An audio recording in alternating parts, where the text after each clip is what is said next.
welcome to Day 3 of the Season 1 Championship here at DreamHack. I'm Andrew Beagle. And I'm Karen Vanook, and we are your hosts for Day 3. What an amazing day. We've got $100,000 on the line today and 4 teams competing for the championship. And anything could happen. You know, yesterday we had a demonstration of just superb skill and really even matches. And today, buckle in because it's going to be amazing. Yeah, I don't think we could have predicted what happened yesterday. Some of the most epic League of Legends matches I've certainly ever seen. So let's take a look back on our top 10 recap for Day 2.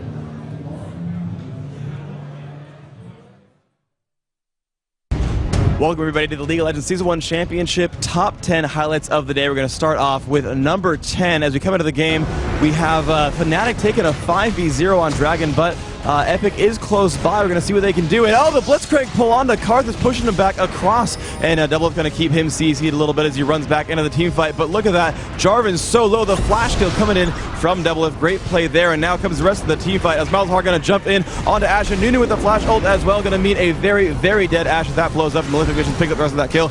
Double getting separately though. Going to keep chasing onto Shushei. Unfortunately though, he will flash across the wall and the hook will miss. But Vayne putting out tons of damage, picking up more kills and more kills as they push down across the map, picking up everything. The Karthus ult will in fact miss, not pick up a single kill, and that's a 2v0 basically win right there. Great play by xPeke. To number 9, we come into the game, and Vladimir is going to be squaring off against Rumble. Both players quite low on health. Mimu coming in from the side, trying to pick up on Vladimir, but can't get it. And there comes the Vladimir ultimate, jumping in, hits one transfusion, and here comes Rumble, going to drop the ultimate down, but another transfusion, and then the blood pool comes down, completely juking all the damage, comes out completely safely. Great job there by Vlad. Number 8 comes on, and here we have a team fight up by this turret, and it looks pretty good for Team Solomid so far, and here comes the battle. You're going to jump in there. The fear will not come in, and it's Malzahar dropping the ultimate onto Zillion, but it won't be enough damage, and now Jarvan in the front, pinned to the wall by Janna, but it's okay. He's going to jump right away onto Malzahar, picking up Malzahar pretty easily, and then immediately on as he moves on and picks up Corki. And that's going to be 2 kills right off the bat. Janna going down to an ignite, and now can anyone else get away? Super low on the hit points, but the Zillion ult is going to keep Narthur from being afraid. He's going to go ahead and jump on, picking up that kill as Chaos on the Nunu. That's going to be a 4 versus 0 kill score right there. Number 7, the team fight will start. A summoner teleport, the flash, and the damage out, but this looks so bad for KX. Malzahar comes in as well. He's going to drop from full to dead with wonderful coordination, and Nocturne showing up a little bit too late, and nothing's going to happen there. Number 6, Clip, and Wart coming in the middle of the map, hitting the turret, fighting against Taric and Nocturne, chasing Jarvan back into his own turret. He's going to walk back out of range. He's got that Frozen Heart. They're giving him a ton of armor. Going to keep lasting these minions, but he sees Taric trying to recall back. He says, no, I don't really want you to do that. He's going to walk actually through the turret, take a stun, but doesn't really care. He's getting, he's losing some health, but he's got so much armor. He's going to last at a few more minions, get a lot more health coming in. He wants to go once more as we watch the Dragon go down. He's going to go ahead and just harass again in the middle of the lane, and again Taric will lose that recall. The stun and the fear comes out, and it just still does not matter for Wart, who just takes a siphoning strike and is perfectly fine walking away from a 1v3 underneath the turret. Number 5, and here is the team fight at Baron, and this is going very, very well for them. But Clairvoyance goes down. There's the Ashe and the flash, and here they go. Gonna find Janna across the map. Giant crits coming out, and that is a dead Janna and a free Baron. Into number 4, and here comes Annie waiting in the wings to jump down onto Sona and Ashe for Against All Authority. And there comes the Tabers, there comes Disintegrate, Incinerate, and the rest of the damage output. And that is a completely dead Ashe right there. And actually, Annie, calculating the damage she will take from that turret, walking away safely, even last hitting a minion on her way out. Number 3, Clip comes in. There we go, some harassment coming off. Looks like they're gonna push back and forth against each other. And oh, here it comes. Team Solomid pushing up towards the top, and AAA actually deciding to leave that to them, and they're going to run towards the middle of the map. And yes, TSM is in fact going to engage with a base race against the Authority. Now TSM does have to kill through a turret right there, but they have a giant wave of minions. AAA going to just fight against a Baron inhibitor, but the turret will go down first, and they are now both facing that inhibitor with nothing to defend them. Looks like TSM will pick that one up basically at the exact same time. Kuja coming in there, but here comes the Alistar, who's going to flash into range, using that ultimate to pink out and get some extra damage up. But they are ahead right there. They're the first one to kill the turret. They're the first to kill the second turret, and then now they are on to the Nexus right now, and they're just ahead by about half a Nexus health. And yes, TSM will win game 1 with a complete base race right there. A wonderful job by them. And you see just the looks of relief and just amazement on their faces. The number 2 clip comes in, and it's going to be a team fight in the top of the map. Anivia taking a bit of damage, going to wall off the noob, but not get a lot of damage out of that. Will drop an Ice Blast, getting some damage. We'll pick that one up with the Ignite just barely. So now Anivia has Golem buff. The rest of the team is showing up. Reginald going to drop Tibbers on top of Anivia. It's going to be a lot of damage. She's healing with the Catalyst, though, and here comes the rest of the team fight. Looks like Annie is not in great shape right now. Vladimir coming in to help as well, and the rest of the damage output comes in, and Anivia will pick up a triple kill there. Now have to be very afraid of the minions. We'll put down the Glacial Storm and walking away with just a little bit of health left. The number 1 clip of the day, though, is after a team fight concludes in the bottom of the map, both teams losing 2. It's going to be Shushei looking to be very aggressive against Malzahar. He looks there. There's the flash, the headbutt, the pulverize. That is a kill right off the bat. Getting exhausted and pushed back by Vladimir, but here comes Ashe as well. The arrow will come out. The splash damage will pick up Soraka and stun this Vayne back against her base, and Ashe will dive the turret, picking up the 3 kills. It's going to give them the free turret and inhibitor. That would have been a 3v3 against the turret, but instead it's a 3v0. Wonderful play by these guys. Shushei leading that one up. Thanks for tuning into these highlights. We hope to bring you more great moments today, so stay tuned for the stream. You got this. Well, an amazing highlight video there with my personal favorite actually being the complete troll that was Warwick halfway through that clip there. Yeah. Absolutely amazing stuff. Of course, it is the final day here. We're going to be starting off with the upper bracket final, an all-European affair, Freak. Yes, an all-European affair. I can just see the giant grin on your face. You're trying to hold it back. Trying to hold it back, but I just so can't. Pleasantly happy with this. Yes. So we're going to show you the schedule of the matches, the games that are coming up today. The rest of the Season 1 Championship going to be completed this evening, or this morning, or this afternoon, depending on where you are in the world. So first off, again, Against All Authority versus Fnatic MSI, the upper bracket final. They will be having a coin toss, or as the producer backstage says, a toin toss. The winner of that flip will get first pick, first ban, and blue side. That will alternate back and forth. Regardless of who wins, it will be the coin toss winner, the coin toss loser, coin toss winner, first pick in between the games. Next after that is going to be the American affair, Team Solo Mid versus Epic Gaming. The loser of that is taking 4th place, and they're out. The winner of that match that will face the loser of AAA versus Fnatic, and will move on, and move on, and move on. We will have all the matches out tonight. Midnight tonight in Sweden. That is 3 p.m. in the Pacific in the U.S., 6 p.m. the East Coast in the U.S. That's going to be the grand final match. And up until then, though, lots of great games, lots of awesomeness right in store for us. Yeah, some great games. Of course, everything will be best of 3, although, you know, weighted best of 3 once we reach the grand final itself, because obviously if you come through that upper bracket, it's natural that you have an advantage. Yeah. So versus the All-American affair coming later, we can talk about that later. Yeah. But first of all, of course, we've got Against All Authority versus Fnatic. An amazing, amazing game. We saw Fnatic struggle to push their way through that group stage. Obviously, they did have a substitute because PK did have a cancelled flight or a delayed flight. Either way, he wasn't here. But when he did arrive on day 2, man, were Fnatic good.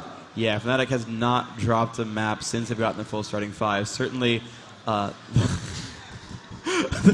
I can't help it. The producer says, "You ready for the toin toss?" And I'm like, "Stop it." Sorry, it's hard for me. You're distracting us, man. So the thing is, he toesn't actually know that he's calling it a toin toss. I think he's super serious, saying. And he's telling us like, "Don't talk to him backstage. You're not supposed to talk to us. But if you make jokes, we have to laugh at them." So he's screwing us up, but it's okay. The coin toss is going to be happening very soon. We'll have the rules of that one. We'll have the Corona being flipped around onto the carpet pretty soon. Players are filtering into the game as well. So yes, the matches that we've had, day 1, these teams did meet, and Against All Authority did win that game. Of course, their best of ones. But again, Fnatic not with the full lineup, that might have been pretty harsh for them. But Fnatic, again, have been on a tear since then. They've won everything so far. Yeah, they've looked absolutely amazing. And apparently we are ready for that toin toss. We can decide who will be obviously getting the blue side and also the first picks and bans. So I guess we're going, yeah, here we are, look, ready for it. And tension is massive. Here he comes with the flip. It's going to go onto the ground right now. They're looking down. And what will it be? It won't even tell us. It's something shiny. It's the shiny side. Yes. Oh, the handshake. GG. Well played right there. Looks like it's going to be someone getting first pick and ban. Thank you. That was, of course, the obvious result. Welcome back to us. Woo! Yeah! Best toin toss ever. That was nice. AAA will have the victory there, that tiny victory that gives them the first pick and ban. That's it then, they're going to win the game. Wow. So already Fnatic going to go 1-0 in this series, as Joe has said, that AAA would win the first one. Good to know. Please give us the rest of your predictions. I'd love to have those I'm not going to give any predictions today. There were a few forum threads about me yesterday, and some guys were like, I wish Joe would stop calling these games because, you know, he's been right right in the way that I've 100% been wrong every single game. Even in terms of the scores in these best of three, what I've called, it's been the exact opposite. You get them down to the maps. Every single time. You get Even them down to the maps. It's incredible. Can you please share us this talent? I have some kind of Fail. brain thing Can going you teach on. us to fail like you? That'd be great. I would love that. You want to know my predictions for this game? Yes, I do. I really do. 2-1 against All Authority. Okay. Which Okay with means Fnatic are going to win 2-1. We Yeah. don't even need to play the game. Just have Joe call it the rest of the tournament. I like that a lot. I have to. Sorry, I have to. That button is right there, and it's been looking at me for a long time. Why are you applauding that? That's not even... Oh, right, because the game ended. The crowd is very happy here at DreamHack today. No, because it was GG. It was game over. Like, that makes sense. The game ended. Congratulations. Tournament over. 2-1. GG. Yeah. I'll see you next season. All right, but seriously, so my predictions actually are going to be, for real, 2-1 to Fnatic. I think they've not lost a map since yesterday. Now, that said, I've been talking with people before the show. Apparently, Fnatic's got like a 5 or 6 match losing streak against AAA. It started on Saturday, the first games, but it's preceded that 5 or 6 games in a row they have lost to AAA. And that's really something to prove right there. AAA's been crushing and crushing and crushing. But again, it seems like Fnatic is the LAN team. They're the team that crushes on LAN. That happens in esports. We have teams that just do better in person than they do online. Yeah. And I think that Fnatic is that team. We saw them win against AAA when they weren't the favorites at the IEM finals. And I think they are going to be able to repeat that. Yeah, to be honest, against All Authority, we saw them also having a bit of a ropey start as well in this tournament, but since then they seem to have got things together and they've pushed really, really nicely straight through into this upper bracket final. As you mentioned, Fnatic seem to be definitely the team who have shined when in terms of switching between the online to the LAN play. But I believe we're almost ready here to kick things off with the picks and bans. Yeah, pretty shortly there. Going to hop up into this game in the very, very near future. We're almost ready for these players. We have said go. Yellowstar says ready. What Spectator says GLHF, which is so nice of him, of course. And we're going to get this game as soon as Fnatic says that they are good to go. And I'm just like waiting tensely for them to say yes. Ready from Elmia out. We are going into the first game of the winner bracket semifinals. The picks and bans starting now. Yellowstar getting the drop on that. Yeah, first ban will be going to against All Authority, and it's going to be Alistar. Are you even surprised that Alistar's banned after the way we saw Shushei play yesterday? Thank you, guys. I do not think so. I gotta say, I love this crowd. They applaud everything. We saw the the top 10 plays of the day yesterday, and when Warwick showed up on the screen, applause came out. They're like, "Yes, troll Warwick," and then it was the number 1. And I actually forgot. I was actually the one who said, "No, this should be number 1. This should be number 2." And I forgot what number 1 was going to be. I was like, "This better be good because I'm going to get yelled at." And then it was Shushei and Alistar, and I was like, "Yes!" Super freaking happy for that Alistar. And I was like, "Okay, I picked correctly. I'm glad." But the crowd reactions were awesome. You guys here in person, thank you so much for being here. This really makes it so much more happy. Yes, please. Yourselves a round of applause. This is so awesome. This is so awesome to be here. People coming up, before the show, stopping me, asking for questions, pictures, autographs. Asking me, not super famous, but asking. You guys are phenomenal. I'm so glad to be here. I've not been to Sweden yet until now, and I want to come back. I want to be at every DreamHack now. This is great. I want to be at every LAN, every League of Legends LAN, and just, it's glorious. So the bans are done, by the way. We talked about something that wasn't related to the game at all. You could see them on your screen. You can see them on the screen. Alistar, Rumble, Ashe, Nunu, Vladimir, Amumu, pretty standard ones.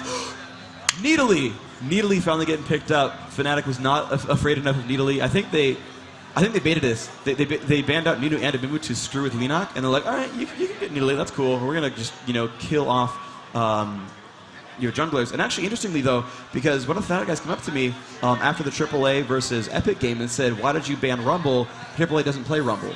Yeah. And then they did it themselves. Ben Rumble.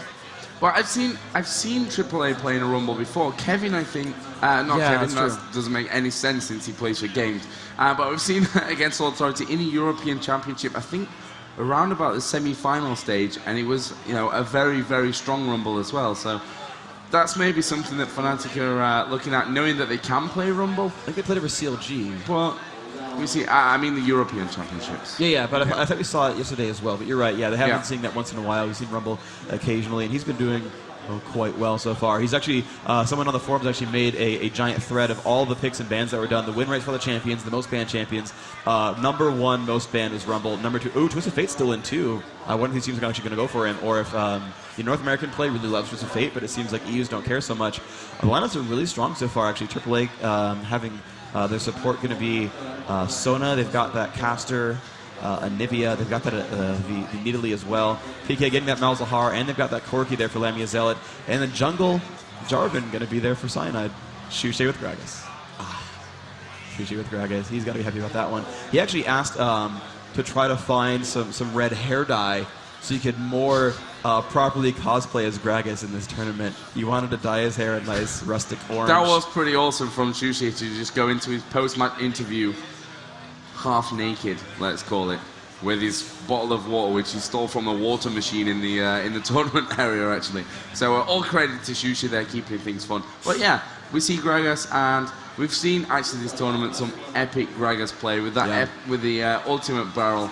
Just some really great stuff, and Shushei seems to be that player who, he's never boring to watch. He always comes out with these crazy things, whether it's Alistar, whether it's Gragas. Amazing, amazing player, and I'm so excited to see him play Gragas in this, super important match.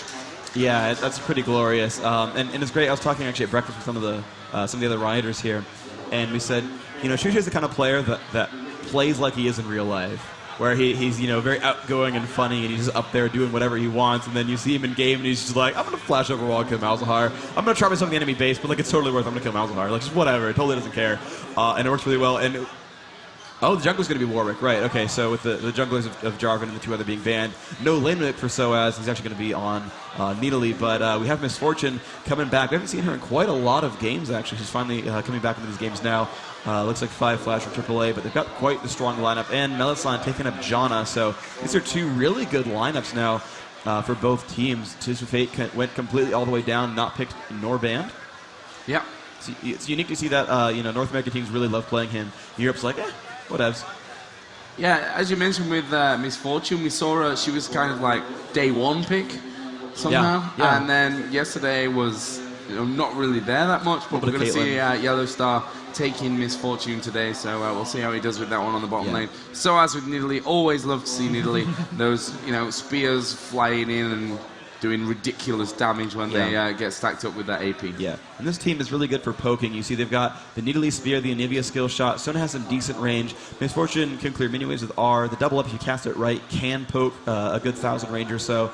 And the really cool thing they have going on, though, is they have 2 heals and 2 team buffs, where both Nidalee and Sona can keep the team alive, so if they do poke, they can replenish that health really easily. Then they have both Warwick and Nidalee can haste Misfortune to give her tons of damage output, and she really does scale the attack speed quite well. Those impure shots, scaling with ability power and just how quickly you can attack, she's going to get a lot of damage output out of that.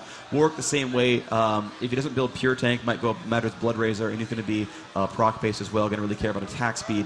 And then the rest of the team, got a little bit of ability power there from Sona's Aura that's going to help Nidalee and Nivea a fair amount. That's going to be kind of nice. And yeah, it's a pretty good, decent team comp, though. Their only beef right there is that Warwick, and the jungle Warwick means he's going to not be solo level. He's not going to be, solo lane farming. So he's going to be one of the least farmed champions on that team. And being your only melee, honestly, it's okay if these guys just blow up Warwick. There's a giant heal from Nidalee and a little bit of heal from Sona, but I think they can still push through that with Ignite, and they do have 2 Ignites so far. They do have the ability to Gragas Barrel and push back the support there. So I think Warwick's going to get blown up a lot this game. Yeah, I think so as well. I really agree with that. And obviously we did see the 2 bans coming out from Fnatic, Nuno and Mumu, obviously both aimed right in the face of Linak there. Yeah, absolutely. So he's going to be the one singled out, and actually that's what gets said. It's funny, we keep talking about these teams doing picks and bans against the other teams, and everyone keeps saying, no, you ban the junglers against AAA, that Linak is great at Nuno and great at Mumu, but he falls off once he doesn't get those 2 main champions that he plays, which I think is, I guess, a weakness for him. A strength that he has those 2 great champions, but a weakness that he's really bad at those, and we keep seeing them banned against AAA. And honestly, AAA is in the winter bracket finals. So far, it really hasn't worked so far. So we'll see. Yeah, so far it hasn't worked so far. I'm great at superfluousness. Sure. But it works. We'll see how it goes. And Classy Gragas for Shushei. Nice. They got Classy Gragas up there, the skin. And Earth Rider Corki, that makes me extremely happy. And we're going to see how the rest of these players pan out. We are ready to get into this game. Let's get a round of applause for the winner bracket finals. We're going to start the game in just a second.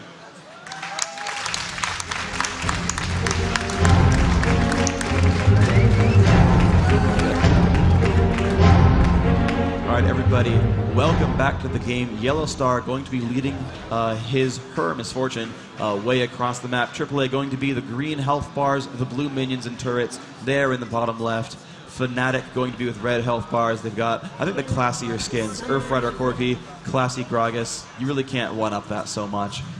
So I think there, as far as the skins go, I think they got the skin advantage. And that I think is a big deal, even though it doesn't really do anything aside from look pretty. Yeah, but that's half the battle, right? Looking pretty is half the battle. If you look good. I mean, Dyrus wins by typing /L. Fnatic can win by having classy Gragas. I'm okay with this. I think these are the appropriate ways to win games. Well, actually, Fnatic just hanging around by that bush. MoMa is just having a bit of a sniff around there.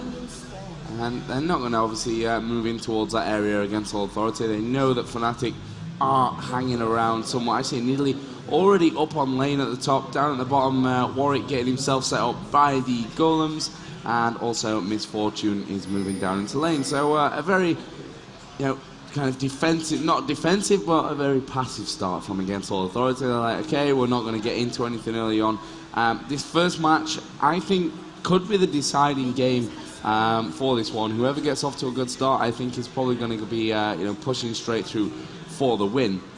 I hope we see all 3 games, obviously. That's something that I really aim for. And it looks like we may see Fnatic try and get in there and steal the Wraiths. MoMa is actually just hanging around to make sure that that doesn't happen, and he's done enough really to scare Fnatic off as well. So nice bit of positioning from MoMa, just stopping Fnatic moving up into that jungle. Yeah, neither team actually putting wards down. We see that CLG always used to put a ward down at the red to look for invasions, but Fnatic and AAA both playing very safely, not even really warding for the invasions either. PK going to be the one laning against MoMa, puts down a couple of nice spells there, but gets stunned off by Anivia, so he's actually taking a lot of damage, takes minion aggro as well, losing about 100 health there. Gragas versus Nidalee, actually both players getting kind of low, but Nidalee with 18 ability power and boots and health potions. Not going to be easy to push around. Shushei actually taking a fair bit of damage as well. Every time he throws a barrel, he will get a little bit of free health. That is his passive when he casts a spell. He gets some healing, but when he does that, he'll push the lane, and that'll make him more available to gank. And with the way that lane is structured, even Warwick can gank top lane pretty easily against purple team. Malzahar already starting to push that a little bit more aggressive in towards the middle area, and MoMa won't be too worried about that one at this stage of it. Down at the bottom, as we just saw there before we switched to middle, we do have Earthrider Corki, who's got to be one of the coolest skins around. I think the coolest skins are all the Nunu and Anivia ones, if you know what I'm saying. All cool. Yes, I'm hilarious. Okay, moving on though, we look, actually all the Freljord skins, Freljord Ashes is probably one of the cooler ones. Anyway, so still fighting against Shushei, actually winning this lane quite well. Shushei down to half health, but as he levels up, he's going to have more abilities to press to get that healing done, so that'll be better and better for him as time goes on. Hero comes out, dealing some damage. He's getting now zoned out a little bit by Soaz, and Soaz is doing a lot of damage here, just throwing these auto attacks out. He does get some free damage reduction by using his W, but he's still taking some damage here. He's got a couple of minions to kill. Looks like he's going to miss actually a lot of those, as the purple caster minions managed to pick up quite a couple of those. Shushei still getting some health from his passive, but getting worn down over and over. Oh, but Malzahar coming in from the side, and Jarvan as well. Soaz not in good shape, will flash and will make it out with, looks like Ghost being also used. But a great gank in from Fnatic. I was like, where's Malzahar? Look at mid lane, as you're like gasping because of the gank up top. My map awareness is phenomenal. Yeah, if I was Shushei, I wouldn't have seen it even. So's having to use his flash there, so some cooldowns popped, which is always what Fnatic are going to be aiming for. If they don't get the kill, they won't be too unhappy about that. In fact, he used Ghost as well, and actually we're going to see Jarvan come in up at the top, but once again, So's will make his way back to the turret and be like, why are they picking on me? And that is a champion they want to keep down. Nidalee probably going to scale the hardest out of this entire team. Her heal with a 1.25 AP ratio. The spear, I believe, is a 0.75, even at 0 range, and that, of course, amplifies as it goes farther down. Nidalee, for those who are not quite familiar, her Q is a skill shot that deals more damage the farther away your target is. So if you pick someone off from 2 screens away, that's really, really painful. And that just increases the AP ratio and the base damage. That's just super, super hurtful. So Nidalee, a very hard scaling champion, generally going to go ability power on her. has picked up a mana crystal. That might be a Sheen. That might be a Catalyst. I'm not sure. There's a couple different choices there that Soaz could go for. I don't know if he goes Archangels on Nidalee. I haven't seen that very often, but I'm not intimately familiar with Soaz's playstyle, so I'm not quite certain. But Jarvan from Fnatic just farming out these minions really well. He's got 80 armor with that flag down. That's going to work quite well for him. Yeah, great stuff so far from Cyanide. Fairly low, but no, he's on his jungle pattern, no problem. Linac doing the same, of course, for Against All Authority. Actually has both the Lizard and the Golem buff, so that will help him out in his route. Down on bottom, things fairly even. In fact, only one minion kill separating Misfortune and Corki, which of course is the two main champions that we'll be looking at down there early on in the farm. Up at top, we have Shushei back into lane. He's picked up a second Doran's ring. You know, not too surprising in that one. His barrel going to start to be hurting around now, and obviously Soaz, as you mentioned, does have that big heal, so it's not going to be easy for either of these players up at top to be killing each other off, so lots of ganks probably going to be coming out any moment in towards that top lane. Inside of middle, we have MoMa with 32 minion kills and 38 for PK, so you know, things very level right now. 200 gold difference in favor of Fnatic, but still, you know, a great even start to this match. Yeah, this is going quite well so far for Fnatic. Honestly, they got the first gank on it, didn't get any kills, but they did burn the summoner spells, and pretty much all the champions are winning in last hits. Jarvan with 19, actually Warwick with 28 minions though, so Warwick is out farming the Jarvan, even though Jarvan is getting you know, some nice work done with these ganks, but ultimately, you know, the gold advantage is pretty much equivalent. You know, those lanes are winning by a little bit on each side, but a 7.5 or 7.4. No other major gains have been made. Look at the tower health. Looks like none of them really taking any damage at all. So, yeah, this game is about as even as it could possibly be. This is, of course, the winner bracket finals between Against All Authority and Fnatic MSI. A gank on top coming in as we have Jarvan walking through the brush. We'll see if Soaz is going to get jumped on. And there's the ult from Gragas. Can Soaz taking up damage? He whiffs the body slam and the jump across the wall. He's taking a barrel to the face. Can they get it? Ignite will pick that one up. Shushei grabbing first blood despite Fnatic missing 2 of their skill shots. But a wonderful job there. Soaz has been taken down and not quite level 6, which would have helped him escape so much more in that Cougar form. Barrel again from Shushei. Going to be so important for Fnatic to be winning this game, and you know, they rely on Shushei so much to pull off these big clutch plays, and we've seen it from him throughout the whole tournament. Yesterday in particular, obviously playing Alistar most of the time. We've seen Malzahar actually move through into the jungle, going to put an aggressive ward down by that blue buff, and he's going to go help Shushei just chip away on this he could catch tower. This could be that trap completely ruined the kill, chance of that kill. He could have just jumped in with the ult, no problem. So as only with 800 health, that was an easy double. That was an easy kill for Shushei plus PK, definitely. Yeah, that could have been a pretty amazing thing. Anyway, down at the bottom, we do have a dragon being taken for Against All Authority, who are obviously 1 kill behind, but no problem. That gives them the extra gold, and it brings them level now on gold with Fnatic. Yep. So although, you know, they did get that first blood on Soaz worth 400 plus the assist credit, and they did push Soaz out of the lane, so we couldn't get gold or XP. They pushed that one right back with a wonderful job getting the kill on the bottom. Not the kill, but the dragon kill so far. Because they knew that Malzahar would come up top, they pushed one around, and Kuja taking a fair amount of damage. Yellowstar as well, not doing too much though. Kuja ranking up that heal a fair amount. We'll be able to keep everyone sustained for the most part, and they shouldn't be having too many worries right now. Corki, gone back, actually picked up Tear of Goddess, so extra mana regen coming out for him. Yellowstar not being back, so maybe we'll see you know, the rushing towards that BF sword first of all form his Fortune. Trying to get that extra AD early on. At the moment though, Fnatic doing a good job of pushing Against All Authority back. As you mentioned, we did see that damage coming out both on that bottom lane from Against All Authority. Fairly low mana, especially when you compare that over on the other side, but we are seeing a push on top. PK will actually get the silence bar off onto both Linac and Soaz, and he's actually going to ulti out now onto Soaz. Not going to do too much damage there, and he will get away, but that stopped Against All Authority. putting that main pressure onto PK. Linak still having a bit of a sniff around. We're going to see MoMa coming in as well, and PK playing an amazing defensive game. Here comes Shushei. Ultimate comes out. It will force Linak to go back, and Shushei going to be in a little bit of trouble there. Was stunned down for a second. We see the push around from Jarvan as well, moving into this area. Battle rolls in, amazing from Shushei, and Soaz just in range of that one, and that will be 2-0. And of course, both kills early on going out to Shushei. Amazing play from Fnatic. Oh man, and I'm becoming a Shushei fanboy, and I already was. Most people already were. There's actually a thread on the North American forum saying who do you think's the MVP so far for DreamHack?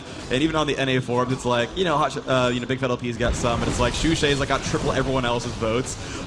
So he seems to be the fan favorite right here. Everyone's super happy with his play style. Super aggressive, plays a little bit of those offbeat champions. No one else really running Gragas in this tournament, nor AP Alistar, and he's crushing faces with both. Oh. It's fun to see, but here comes the gank onto Warwick. He's been spotted. Will not land the lockup, but he will get the rest of the damage output. And goodbye, picking up that kill. Linak taking a death.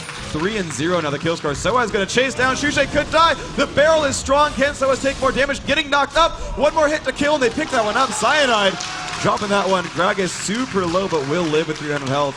And Fnatic just started crushing this game right now, up 4-0. And I'm glad that your prediction is going well so far, Joe. Actually is as well. That's a great thing. Once again. Yeah, Soaz's decision there, not completely sure on it, to be honest. 2 against 1 against Jarvan and Gragas. That's a lot of damage output. Obviously, Nearly does have that heal, does have some big damage. But I think that was a risky move in the first place from Soaz, you know, and that's before he realized that PK was there. Yeah, I think he underestimated or overestimated the cooldown on Gragas' ultimate. It's only 90 seconds, plus he had Golem buff at some point there, which means that it was up when he came back. He died to basically a fight involving Gragas' ult, came back and got hit by another one. And that really did mean a lot there. Peke getting a couple of those kills with Malefic Visions. MoMa kind of knows they're nearby. He's going to land a stun, some decent damage on the Peke, but he could get jumped on. There's the ult, and there comes Shushei. MoMa's going to get egged. 1,000 health right there, but oh wow, that's some damage out. But MoMa going to get dropped down. Shushei KSing with his ultimate, saying, "Hey Peke, I know you want, you know, some kills, but I'm going to steal that one real quick. You know, the best music video of all time and all of that." I make topical references. All right, Leonat coming in to defend that turret. He's not quite as far as last. Wow, he takes a lot of damage. Wow, bottom lane though. Lamia Zealot picking up a kill on Kuja. Now Yellowstar getting low. Lamia might die to this turret. No, he's got about 190 health left. But Yellowstar still getting very low. Jana needs to shield him. Yellowstar could burst him for about 120 if she wanted to. All that misfortune looks like that's not going to be happening. And Fnatic now 6-0 in this game. They really have to be careful of Shushei now. He's not only building up lots of gold, but he's very, very confident. And I think a confident Shushei is you know, the best one to see, because he will go for those risky moves and somehow manages to generally pull it off all the time as well. Bottom turret is going to fall, and Shushei is probably going to head back north up towards maybe this this middle lane. So I was actually getting a spear off there, and it will land onto PK. Not too much damage coming out early on. Soaz actually gone for a sheen early on, but if we look at Gragas, already got Needlessly Large Rod, 2 Doran's Rings, plus a Blasting Wand. His AP is going to be incredible in the not too distant future. Yeah, he's getting close to Death Guy. We'll probably get that one before 15 minutes into the game.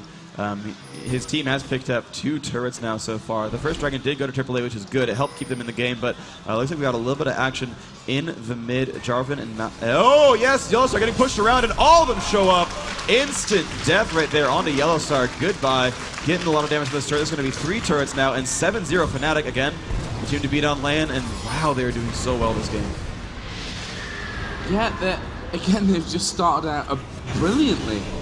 They are walking over against all authority at this stage of the game like they're, you know, just some random team that they found on IRC for a game. And, you know, Fnatic, I'm not sure where their confidence came from in this tournament. Obviously, they did have a ropey first day. They did play with that substitute, which may have affected them a little bit. PK came in, and they were like, okay, awesome. And look at the timing on Dragon. Got it down to the second. It's great from Fnatic so far. Nothing wrong. Just nothing wrong. Yeah, oh, and AAA trying to go for a nice move here. Malzahar fighting Soaz. Soaz might get low enough to die, and he will actually ignite. Malefic Visions picking up that kill. But AAA had the right idea. They knew they were going for Dragon, and they pinged to go for a turret. Unfortunately, Soaz got caught, which forced them to stop pushing mid, but they had the right idea of, you're going for Baron, I'm going to go for a turret. That's pretty much equal. Only 40 gold difference per team, or per player on the team. And then you end up getting the rest of that benefit of doing a lot of damage to buildings and getting some map control there. But ultimately, it still went well for Fnatic. 8-0, 22.3 to 15.7. 6,000 gold difference, 6,500 gold difference. That's ridiculous. That's ridiculous. But looks like mid lane's got to fight. Yellowstar, Linak, they're close by. Cyanide tried to go in, but really didn't have any teammates nearby. They look safe for now. Yeah, this is just an incredible start from Fnatic in this game. And, you know, I like to say it's never over until, you know, it really is over. But Fnatic are looking so incredibly strong at this stage. Actually, Linak just moving on to the Wolf camp. Gragas's not gone home yet. I'm assuming that he's got ridiculous amounts of gold. He's going to move over onto the Golem buff on the Fnatic side. And everyone else just returning home there to stack up on whatever they can. Mighty Moon comes out for Corki. Already got Sheen, Double Doran's Blade, and his Berserker Greaves. Amplifying Tone, Banshee's Veil already for PK. Who else is there? Jarvan. Yeah, so far, so good for Fnatic. As you mentioned, a big gold advantage. And 16 minutes in there, 8-0 up. It couldn't have been a better start. Yeah, Death Cap and Sorcerer's Shoes on Shushei already. That's only 60 minutes into the game with 2 Doran's Wings as well. Word comes out from Melisande, does have an Oracles, and they're going to start playing a little bit aggressively here. They're looking to push down onto mid. They do have most of the team. Shushei still far back. They don't want to quite take a fight without all 5. AAA, though, is nearby, so they want to be very careful about pushing this one in. Misfortune will ult out the minion wave, getting basically helping her turret stay alive. But that turret's down about a quarter of health, and Shushei now nearby. So here comes the AoE spam. It's going to drop out a couple of these. Now, the good thing for AAA is they do have 2 healers, though, so every damage, point of damage that Shushei deals will probably get healed back out by the AAA players. So far, those barrels not hitting, but of course, with Golem buff means he gets to spam that pretty much infinitely. It's going to drop closer and closer to a 6-second cooldown where it would cap out. And they're pushing onto this turret, and yep, more spam coming out from Anivia. They're going to get a couple of attacks in there. Lemia Zealot hitting once and twice. Lena getting hit up against that wall. Not going to do too much permanent, though. Just doesn't get pushed backwards into the team, just against the wall, and takes the heal from Sona, takes the heal from Nidalee, and they're going to be fine.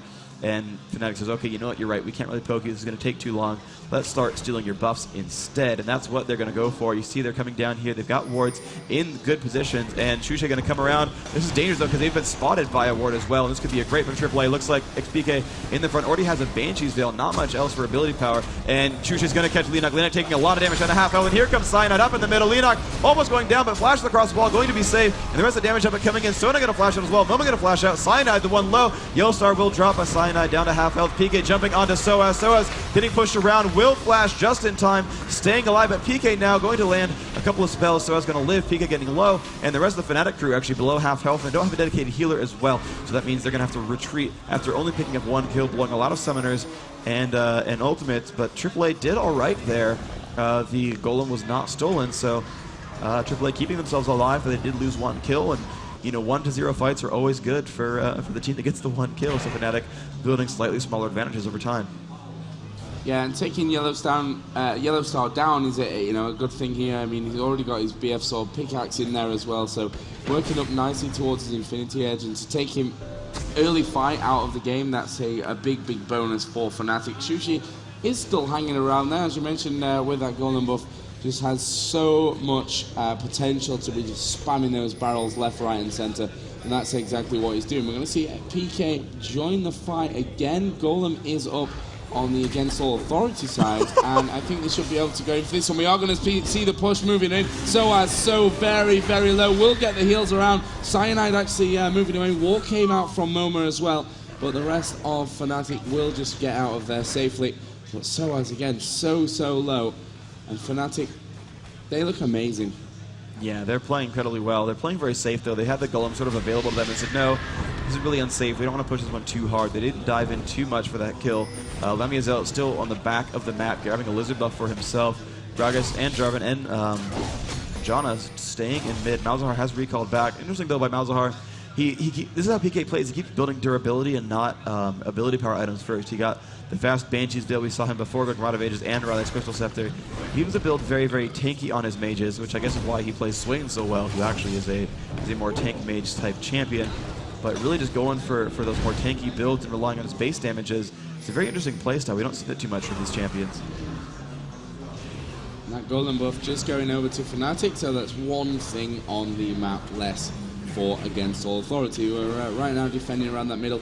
The wards placed from Fnatic suggests to me maybe we see a fairly early Baron push. I mean, those wards are definitely geared towards making sure that Against All Authority are seen wherever they are, anywhere near that Baron area. Fnatic hanging around by Dragon. I guess they have the spawn time down on it. We saw them there in kind of second perfect timing the last time that they took it down. So well, when you see the Gragas barrel, it'll okay, there we go. The Gragas is far away, but yes, they are there waiting for the respawn. 20:30 exactly is when it pops up. They're going to pick that Dragonet with no trouble whatsoever, going to respawn at 20:38, sorry, 26:38, so all of 8 seconds to kill that one down, 8 seconds waiting as well. And so now it's been it's 2 Dragons to 1, 3 turrets to 0, 9 kills to nothing. Baron. And Baron. Misfortune stuck at the bottom of the map. AAA not even worried about it. They just don't have ward control. It's going to be very, very simple. It almost seems like AAA is just playing it out just to let that game end without forfeiting. And Fnatic just in such great shape. Baron down to half health. And look at that. No one from AAA even bothering to check. Just they're just letting it go. So Baron going to be picked up there. Great play by Fnatic. Going to pick up that Baron kill. 300 gold apiece. And those levels are massive. The lowest one they have is 11 to 14, all the champions. Meanwhile, it's 8 to 12, you know, the level range here for AAA. So by every possible score I can think of, Fnatic is crushing this game. And it just shows, Freak, the coin toss is not everything. Coin toss is not everything. You did call it GG early on, but look, it was actually going the other way around. Actually, no, you called it correctly because you said that, I mean, you said that AAA would win. Yeah, you said that AAA would win the game, so you're calling it quote-unquote correctly. I'm not sure what it is this tournament, but I am literally wrong about everything. But the way that Fnatic are playing, it could be that my map score is wrong, although you know, I don't want to say already that Fnatic have won this one because we've seen games change around, but they're in such a power position that unless they make so many ridiculous big mistakes, then they should have this one in the bag right now, and it's just a case of them kind of executing that finishing kind of move. We're seeing them pushing down bottom right now with 2. They will probably push onto the tower. Actually, no going back from there. I mean, they've got 3 turrets down. Obviously the first from every lane. Yep. They've not managed to push any further than that one. Again, they're inside of that Against All Authority jungle. Yeah, I think they're trying to find themselves a free kill. They don't quite want to push against this team because of Anivia and Warwick and Misfortune. They have, I mean, ultimately, you know, AAA's team is very, very well synergized. Misfortune ult ties well with Sona ult. You know, Anivia can drop out single targets pretty well, can block off teams as well. But here we go. They are going to go for this turret right now. Fnatic in good shape for this one. Still half health. PK going to jump in there onto MoMa. Here comes the pushes around. MoMa already getting egged. PK kind of low, though. PK might be the first death that they have. Warwick still chasing him down, but they're going to do a lot more damage here as everyone else tries to drop out. Kuja going to fall, and still PK will live right now. Lemmy's out, though, getting chased out by Soaz and Yellowstar, and Cyanide taking a lot of damage, and they will get the kill onto Linak. PK staying alive just barely. And it's a 5v2 now for this turret. They're going to kill the rest of these minions. The minions are in front for them. And Lemmy Zealot jumping on Yellowstar, and he is going to fall despite the exhaust. And now it's Soaz, and Soaz not going to chase this one down. Lemmy Zealot going to let him pull back around. The turret will fall. And wow, 13 to 0. Fnatic up 36 to 23,000 gold. That's just ouch right there. That really is ouch. Just an amazingly solid performance from Fnatic.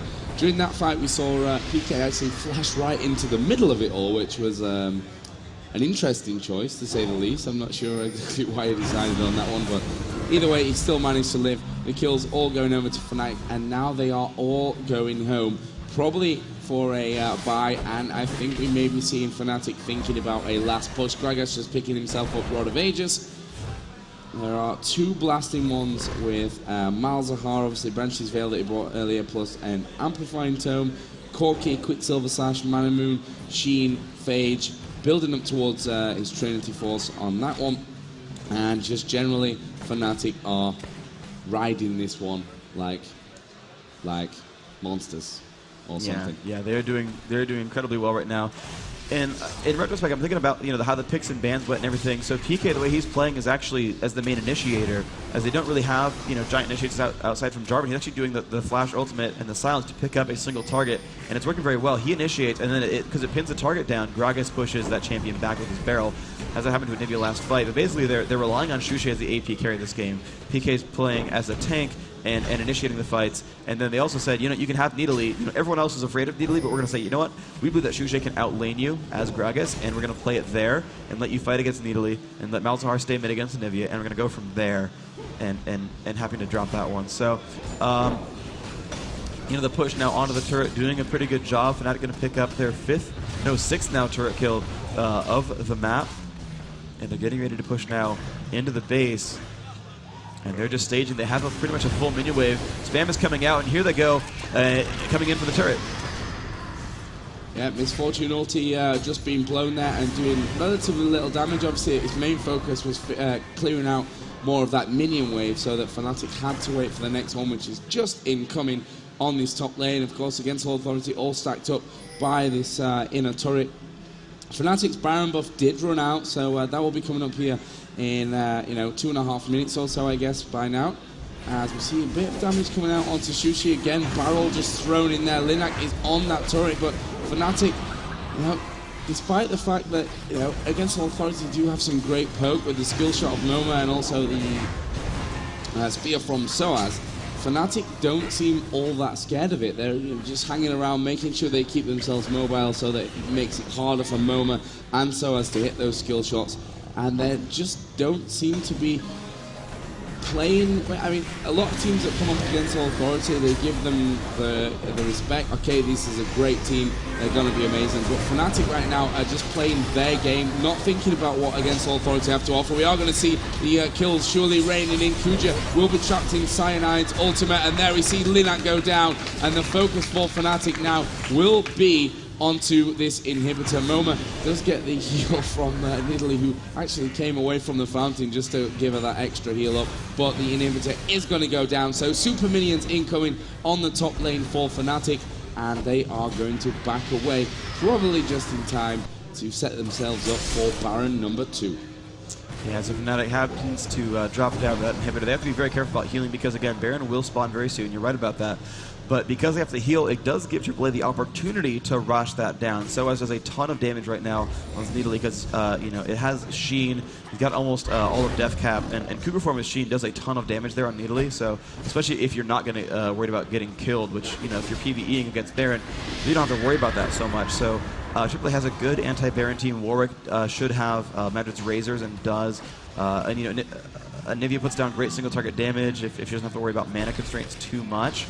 Misfortune puts down great sustained damage. Does have Infinity Edge as well, so AAA does have the ability to do a lot of damage. It's just that Fnatic is so high level that they can sort of tank out a lot of that front burst. Fnatic is going for the Dragon right here. Baron should be coming up in the next 30 seconds, I believe, is the timer on that. And we're going to see if the teams can position themselves for that kill, or if AAA are going to have to sit in their base and stop a minion wave after minion wave. The super minions are now spawning in the top. And Fnatic actually, they might even be baiting Baron because they're actually going to go for the bottom lane push. And if AAA goes for the Baron on spawn, and it looks like they're looking for it. Oh, this is smart from Fnatic. They should have waited a little bit longer. AAA, started moving towards Baron and was like, oh, wait.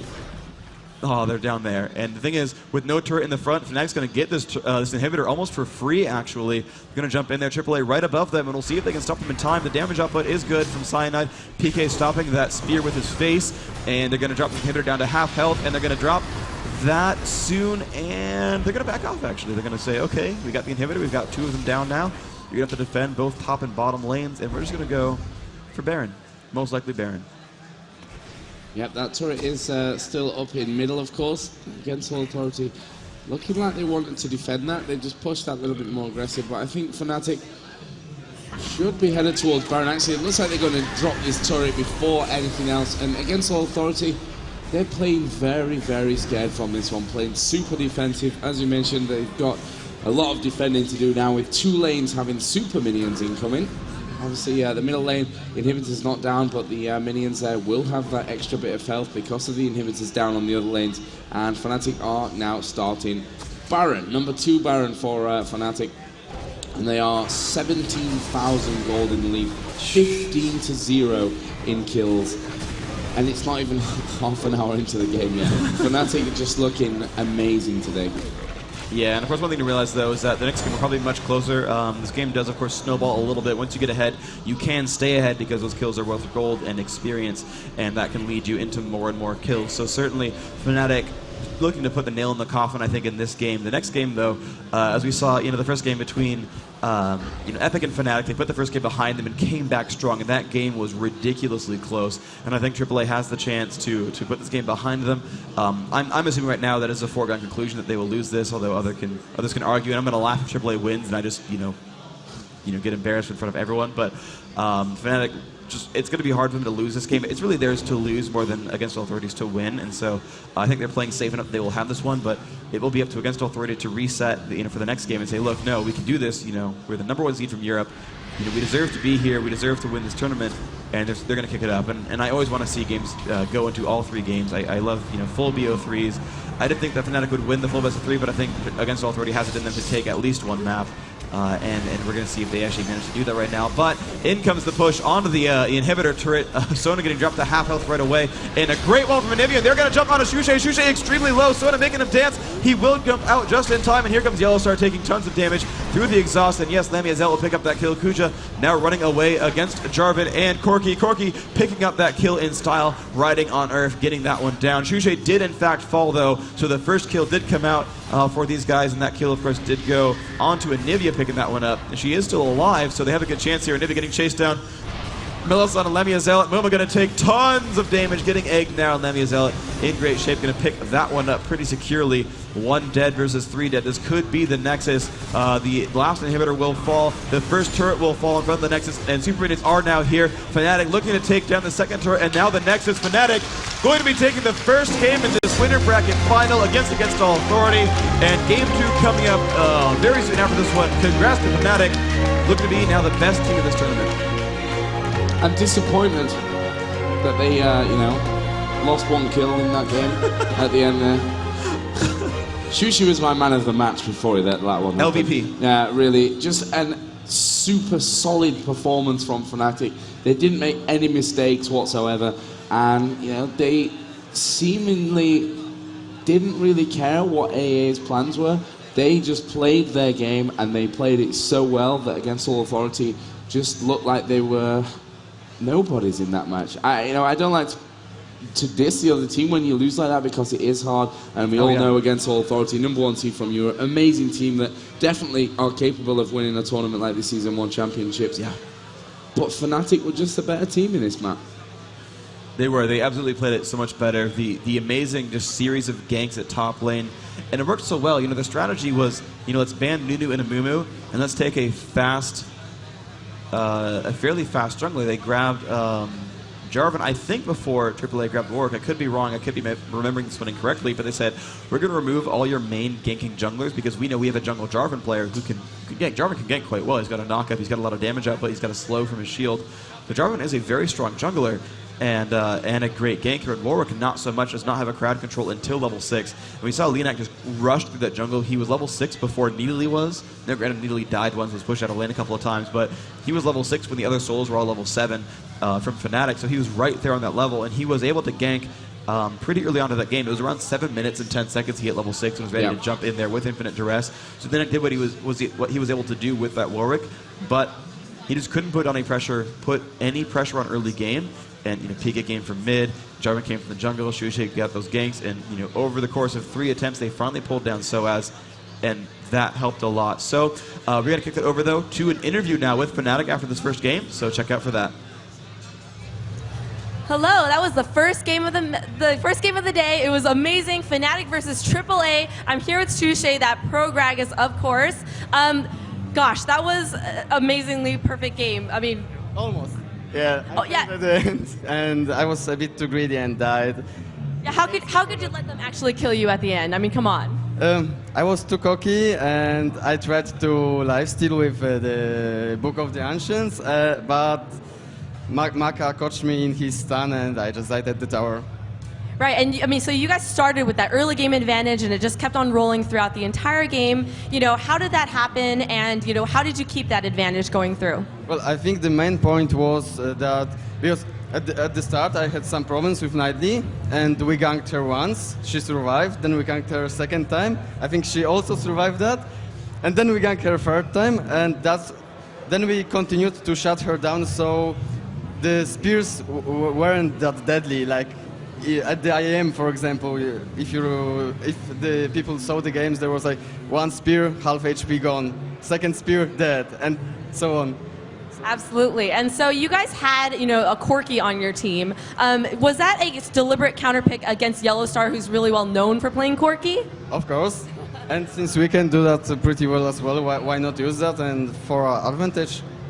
Absolutely. And so, you know, my question for you is there any way they can outpick you now? Like, how can they possibly ban enough champions so that you won't, you know, be able to play at your best at this point? Well, I got 8 champions prepared, and I think every other member of my team got at least 5, 6, 7 champions prepared as well. So it's kind of hard to outban one of our champions. But they can like ban our strategy and maybe counterpick something. So.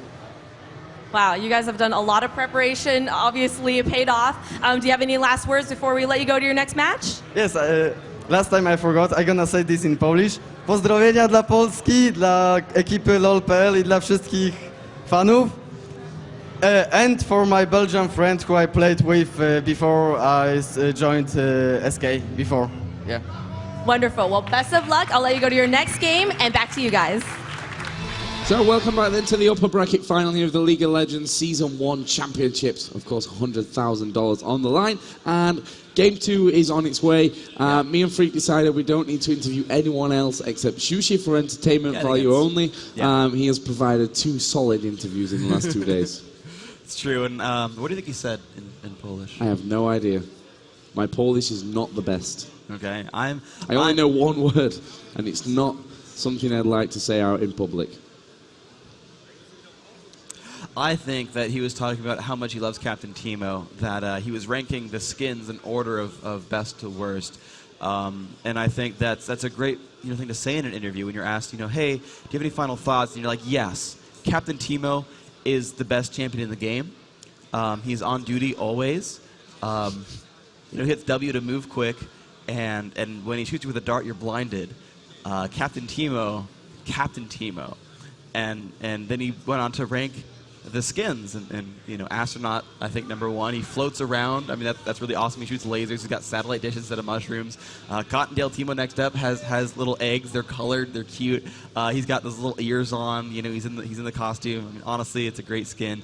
And then among the rest of them, personally, I would say I don't know quite what he said. I don't know what the rest of his rankings were. I think everyone understands Astronaut and Cottontail, but afterwards. For me, it's Badger Teemo. I think Badger Teemo is my favorite. Below that, so what do you think? What are your favorite Teemo skins?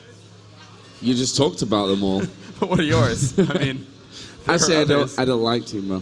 You don't like Teemo? No. Are you? I like to kill Teemo. Why do you hate all Yordles? Because his mushrooms. His mushrooms are like the most annoying thing that Riot Games invented in the world. The most annoying thing about League of Legends are mushrooms from Teemo. But he's so cute. Like, you're like, I died to mushrooms, but then it says, killer Teemo. It puts a little icon there on the death recap, and you're like, oh, it's Teemo. And there's going to be a screen cap there on the forums in about 20 seconds, I'm sure, and it'll say something about how I love Teemo or who knows what. But the best thing is when you kill, like, a 3-on-1, and you're like, yeah, I survived with like no health, just walking away. Into a mushroom. Bam. Cool. Thanks, Teemo. I think mushrooms, instead of having that explosion sound, should have this sound, and that would properly display the emotion required for hitting a mushroom. That's a new skin idea. GG Teemo. GG Teemo. I would just simply put a row of them in a straight line and just GG and just. You've got your animation right there already for the mushroom. It could just be GG buttons all over the place. I think that'd be glorious. I would love that. I would love a GG Teemo skin. I don't think it's going to get as much traction as Shushei Gragas. I think that's one of the best skin ideas I've seen in quite some time. But I don't know. So, Anyway. what is your actual favorite champion then, if you hate Teemo so much? You said Singed you played is my Singed a lot. favorite champion. It is Yeah. Singed? Okay. So actually, I have a story about that, actually. So I was... About Singed, really? I do have a story about Singed. It's great. He was wandering around backwards and people died. No. So I was talking with Xenon and Remington. We were going over, we're giving ourselves cheat sheets over, what all the players play and all that. Oh, wow, the camera moves off when I show up the sheet. Basically, we wrote down, the roles that the players play. And actually, Xenon gave me a rundown, like, oh, if they ban enough of the junglers, then Linak ends up playing AP, and then Kuja takes the jungle, and Yellowstar jungles as Warwick. Apparently, he's like, oh, yeah, there's like giant alternate lineup in case one thing happens. And so I was writing down the cheat sheet for what Epic and TSM do. And he's like, well, you didn't write down Singed for Dyrus. And I was like, oh, yeah, sometimes Singed plays Dyrus. And he's like, wait, what? Sometimes Singed plays Dyrus. I was like, yeah. Singed picks players. He picks summoners. No one picks Singed. And I thought that was he chooses you. Yeah, he this chooses game, you can play me. Exactly. And I think that's appropriate. I think that's the level of reverence that Singed should have. I mean, as much as Captain Teemo was awesome, if you want to be annoying and run away from people, Singed is a good second place. Yeah. He actually is. So then why do you hate Teemo? Singed is basically Teemo. Never going to catch me. Singed is basically taller Teemo. No. Yeah. No. Think about it. So they run away really fast. They have AoE slow pools with poisons. If you try to chase a Singed or Teemo, the same thing happens to you. You are slowed and poisoned, and he's running faster than you can. I've got a buff idea for Singed to make him more like Teemo. His pool is not just slowing. When you walk over it, it explodes. That's good. I like that. There's a reason why I don't design games. Okay. I just talk about it. So I think we should stop talking about Singed and Teemo for now. I think that's not probably the most... There's applause in the background, yeah. Okay, I get it. So, let's talk about that game from before. I'm actually going to pull up the Telestrator on my screen so we can go over a couple of diagrams about what happened this last game. But, that last game was super strong. They really did rely on Shushei a bit there. He was the star AP carry. Cool, we've got the diagram now up on screen. So it's going to be really terrible in bright red, but here we go. So Gragas was up here. We're going to put up a G for Gragas. GG. Just the one. And Nidalee was right here, right? So they were fighting. And actually, the thing is Nidalee ended up having a great start here. She was crushing Gragas. Was actually coming up into the oops, that's actually the wrong tool right there. Up into that brush and pretty much just camped in the brush right here and said, look, I'm gonna camp on this line. And Gragas had to basically stay back behind the minion line because the minions were doing battle right in here. And Gragas was getting zoned. This is roughly the area of influence that Nidalee has from the brush. And so Gragas could maybe have sat down here and tried to fight. But for the most part, he was actually zoned out of XP range, and he needed, and we talked about that in the interview, he said, look, I need help, I need support. And so, Jarvan came by and came down across, and he got that gank, and Nidalee, ghosted, flashed, jumped down behind the turret, was safe, and then had to come back and do it again. And again, Jarvan showed up, but they missed all the shots. Nidalee came back once more, healed back up, still kept herself alive. And in the end, it was up to that final third gank. They finally ended up damaged up, but she had no summoners up. She was not quite level 6. They got that kill, and from then it was just Gragas just crushing faces all over. I'm just going to draw arrows to denote that Gragas was crushing faces. That seems to be the appropriate diagram. The other big thing was this fight in bottom. It was kind of over by then, but the Fnatic team was kind of peppered around this turret, and AAA was defending as best they can.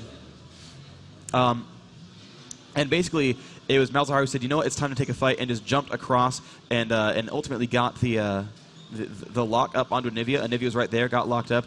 Gragas was here, threw a barrel, and knocked her all the way back into the team. The cluster of arrows, of course, so great to look at, but basically knocked Anivia back into the team, blew her up in the egg form. It was pretty glorious. And I'm going to actually real quick, hope I can get this one right. There we go. I don't know how to actually make this one happen correctly, but I might have. Yes, I can draw arrows now. Yes, success. Okay, so we're going to move on.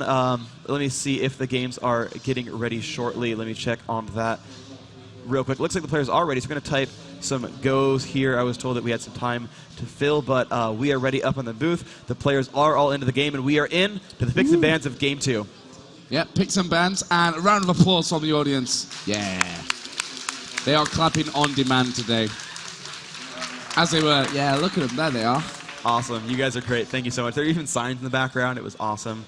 That's when you know you've made it as an esport, when people show up with signs. That is the true telling of that you've made it as a competitive game, is people show up with signs cheering for their favorite players or teams or whatever. Or their favorite commentator freak, as we saw yesterday. Well, I don't want to say that one.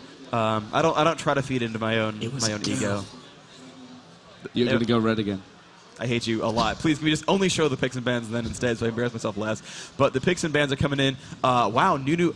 I'm going to laugh if Fnatic also bans a MoMa here. They might ban all 3 junglers and just say, hey, Linak, go play something else. Yeah. What are you going to do now? Well, the thing is, no, because Fnatic has first pick, so they can grab a MoMa. Nope, they're banning it. They're all about this. Yeah, I love those bans. Alistar, Gragas.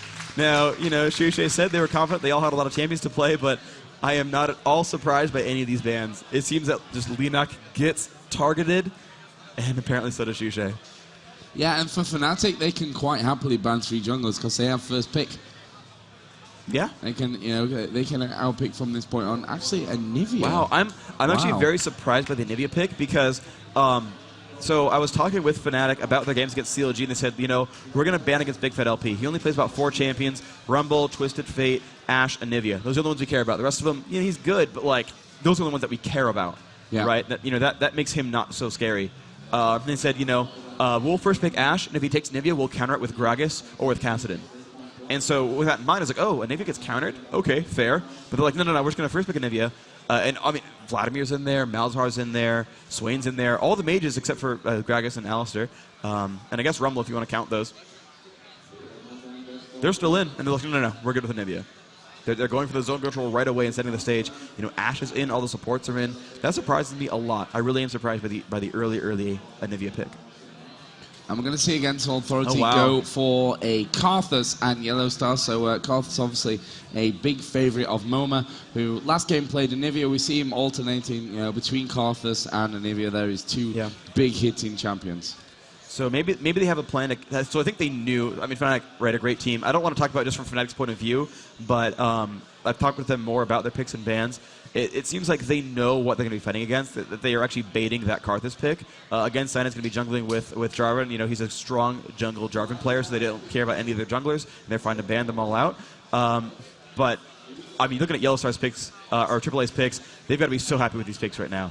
A MoMa on Karthus, glorious. Yellowstar on Corki, amazing. Right? These are super strong. This is like the dream team that AAA wants right now. Aside from the jungler pick where Nunu, Warwick, and Amumu are gone, they have Linak still, an amazing player, going to be probably a Nocturne, looks like right now. And it's going to be, what does SOAS want to play? Is it Lanewick? Is it Aurelia? There's a couple of choices out there. I mean, Needley's in there too, right? So they could grab a late Needley. They're going to pick the Janna Corki lane. That is, I think, my favorite bottom lane.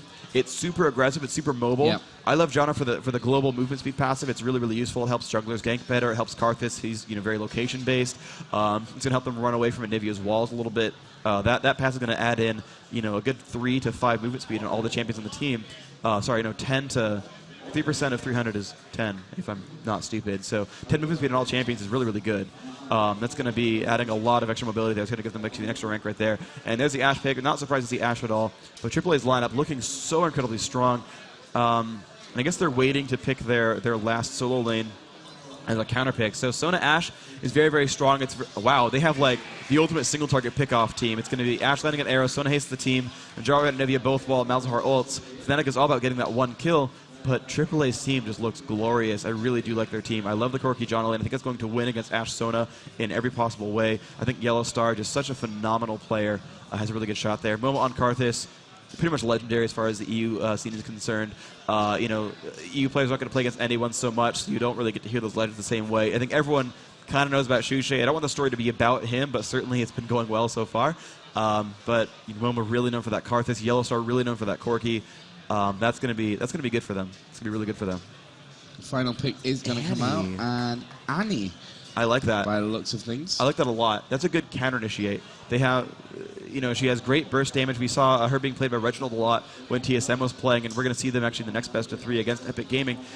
This Annie pick's gonna be really strong. She's got great burst damage. You look at the lineups, and you've got Nocturne throwing up the darkness, you get people surprised. Soa's going to show up suddenly kind of out of nowhere because there's no visibility. They won't have good focus onto him. And actually, that's really glorious. When you have a team that's all about mobility and pushing into a fight, if you darkness that, that's going to really hurt your ability to chase that one down because everyone needs to get into their own individual cast ranges to land those spells. Linak could completely make or break this game. I think actually, looking at this all now, MoMa's the legendary player. Yellowstar very legendary as well. I think Linak's the make or break player here with his ultimate. Yeah, and the bans are obviously all focused on Linac as well. Nunu, Warwick, and Moo all definitely focused onto Linac to maybe pick him out of this game. He's gone for Nocturne in the jungle. Obviously, Fnatic do have Jarvan, who we saw in the last game. Great Jarvan play from Cyanide.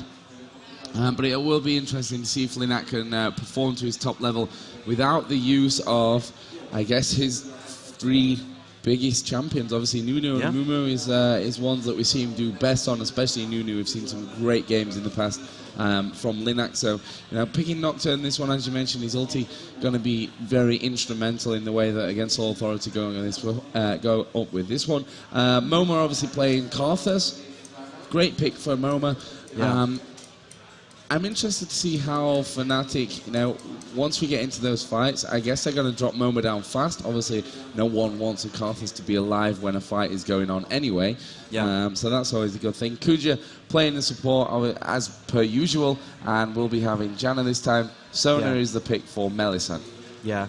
And just the more I look at this lineup, the more and more I think Fnatic really has a great chance here. Unless Kuja's the one who gets hit, he has that ultimate. That Monsoon's going to push that fight back. So, Lemia, Zealot, Shushei, Cyanide, they can all push on, but Janna presses R after flashing, and she gets to disengage the team. And who's going to get jumped on? Linac can spell shield, and the rest are ranged or can escape. He's got flash, of course, and everyone on that team. But, yeah, Fnatic's all about chasing that one guy down. Now, the unfortunate thing for AAA is Linac is the only melee, and Nocturne is traditionally squishy. We see him played, and usually it's like they grab Wriggles and they grab Youmu's, and so they're sinking about 3,000 to 4,000 gold on non-tank items. And normally when you see Mumu and Nunu get played, they're building beefy right from the start, and that could be a weakness there where he's not durable enough to be in these fights. He can certainly block the initiating shots, but he's still squishy, and I'm intrigued to see how it's going to work out for them. They have a lot of damage output, but not a lot of beef. Yeah, we've seen Yellowstar go for Cleanse as his summoner spell, which obviously against a single target team, which Fnatic obviously are, when it comes down to those fights, that Cleanse is going to be a big thing for Yellowstar, getting out of obviously the stun from the Ash Arrow, Malzahar's suppression. So I think that's a great choice to add in there. It won't drop the suppression. It won't work on the suppression, yeah. All right, so we're going to go underway to Game 2, the winner bracket finals. Please give us a round of applause in the audience. Let's get this game underway.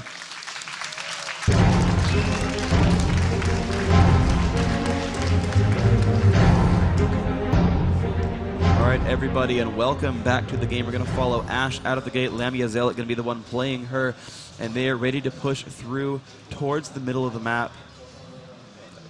I mean, I can't predict this one. I really love AAA's lineup. I think they've got the stronger setup here. I'm going to root for them this game because I want to see a Game 3. That is always my forte. I love seeing more games, more League of Legends, and closer matches. So I want AAA to win this one. I want them to do well. And wow, Fnatic looking to be aggressive this time. Shushei up there. Going to be playing Nivea this time around. And PK still again on Malzahar. And they really love what they want to go for this one. Clairvoyances go down. AAA actually waiting in a brush. Nivea off to the wings, ready to land a giant stun. This could be quite the fight if they go for it. Looks like Fnatic content to stay back. They're just a screen apart. I don't know what's going to happen. Looks like AAA going to go back now towards mid lane. Going to face check a brush with that lay waste is Karthus. They're going to move down towards Golem instead, so they do not get invaded on Lizard side. They do know that Fnatic's level 1 team is pretty strong. Cyanide and Shushei, both with great AoEs for level 1. Ash going to put out some nice burst damage with her passive. And AAA actually going to go for an invasion and take out some of these jungle mobs. That's going to be nice for them. Yellowstar pushing all the way down. They check the brush real quick. Karthus is going to stay and go towards, I believe, top lane. Annie will hold mid. They will actually just check that and not go for the invasion. I think they could have taken those raids for free with no problems, but I guess they wanted to be very safe here and won't get much done. Yeah, I think we're going to see against All Authority play that little bit more safe. In the first game, it was Gragas up at the top who got a very early big lead, and that gave a nice advantage to Fnatic. This time against All Authority, can't afford to be losing out with that early time, because they lose this game, the match is over. They're going down to the low bracket. They have to win both games in a row now against All Authority to come back in this match. So safe, I think, the better option for them at this point. Yeah, I see that. That's pretty smart, I guess. I suppose that the top lane going to be Shushei versus MoMa, so a little bit different matchup here. Shushei is still staying at top lane, but he's on Anivia now. MoMa, the real player to watch, I think, for this game, going to be on Karthus. He's going to be the big damage dealer, missing a couple last hits back and forth. But I actually want to show, because the lane's going to be pretty safe for now, I want to show off the jungle Jarvan, because I don't see him much in North America. I guess I trust he's a little bit more popular in Europe, but I want to kind of see the patterns there. The laning we've seen a lot. We don't really follow the junglers much, so maybe I'll get flamed for this, but not too much action at bottom lane, so just showing off the patterns so far. Looks like Nocturne going for the golem into the invasion, though, has not gotten anything else. He's going to go for an early gank at bottom lane, so we are watching the jungle, but it's going to be Lamia Zealot taking damage. There's the fear and the exhaust. He will flash, he will get feared, and LeNac will not chase that one down. Takes some damage from the turret, but should be safe. Takes, yeah, actually, wow, a lot of damage. Kuja not in good shape either. Lamia Zealot putting out some nice damage with that Doran's Blade. 69 damage per attack, only level 1. That's pretty painful. Jarvan moving on to the Wraiths right now. Has learned Flag Toss in addition to his Q, and yeah, there's going to be some pretty dead minions. So level 3, and Nocturne's going back to his side of the map. Went Cloth Armor 5 potions, and he's going to go over back towards his Wolves Cyanide, the first to level 3, and he's actually moving towards bottom lane as well. So bottom lane, but a well-timed ward drop. John is going to see that coming unless he comes through a weird way. No, he just face checks that brush for Nocturne. He's staying around. But he's going to go for his own golems. He's going to be fine right here. Nocturne going to pick out these wolves. Not going to be level 3 for him, but doing well enough. LeNac just swapping over to the top side of the jungle for Against All Authority. We did see xPeke start to work his way up the top river, but decided to come back down. Not going to put any early pressure onto MoMa. Yeah, indeed, though. Jarvan going for his Lizard as Nocturne gets his Wraiths. Nocturne is 3, and he could go for a push now onto Malzahar. It looks like to be what the case is. Annie's charge should be close to stun. There's the flash in. The double cast is off, and yes, PK does get stunned. The flash in from LeNac. PK's stun has been used. He's going to get feared, and here comes the first blood. Yes, it will. LeNac picking that one up. So is taking that one. Here's the fight up top, though. Shushei about to get egged by MoMa. One more lane waste. He hits it, and he can outrange that. MoMa can pick this one up. He's low on mana. He misses a lane waste against an egg. Are you serious? Shushei low. MoMa almost getting stunned. That was, a slight mistake for MoMa, but nice job egging Shushei. He's very, very low, 250 health, still has potions in tow, but that was a little bit silly, I think, on both sides. He whipped on a stationary... I'm sorry I'm going to get flamed for flaming him, but he whipped a stationary target. What the heck, man? Okay, anyway, though, great job, though. Soaz was really smart. He actually had his stun was 2 spells away, so he flashes Incinerate, Disintegrate. It lands after the flash.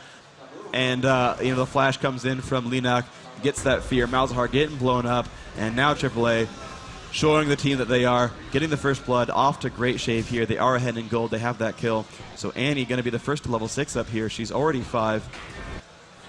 LeNac waiting around. Shushei, of course, no egg. And we look over at his summoners, and his flash is down, his ignite is up. So if LeNac can land the fear, they could be a kill on a Shushei. He's going to pill back, though. Looks like he's playing too defensively. The lane will push.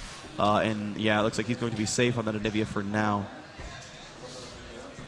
We see LeNac actually go back towards middle.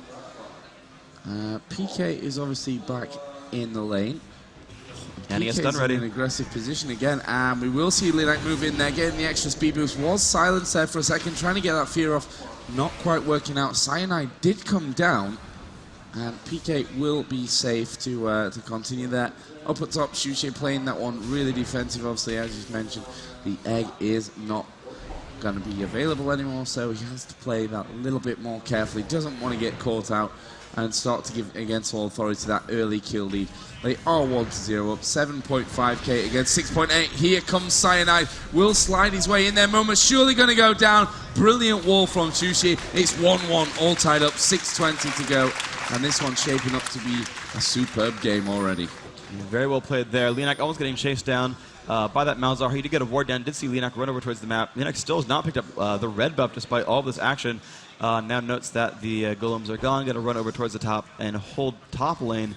In the meantime, Shushei's taking that one over. The pig goes off on Lizard. They think he's on it, but then they see LeNac actually moving back towards top lane, so they know Lizard's available. But a fight actually here in Corki fighting PK, and Annie's close. Can she land the stun in time? No, PK will make it out just barely. He's got boots, and he's going to be safe, but just barely. That extra little base movement speed from him, and the haste from Janna's passive, going to keep him safe. So as though tons of MS. Looks like he's got movement speed, Quince. He's got 382 move speed. Karthus coming back up towards the top lane, also at 382, so those are some pretty hasty champions there. Oh wait, no, Janna's on their team, that's why. I'm smart. So Jono did not help xPeke get away.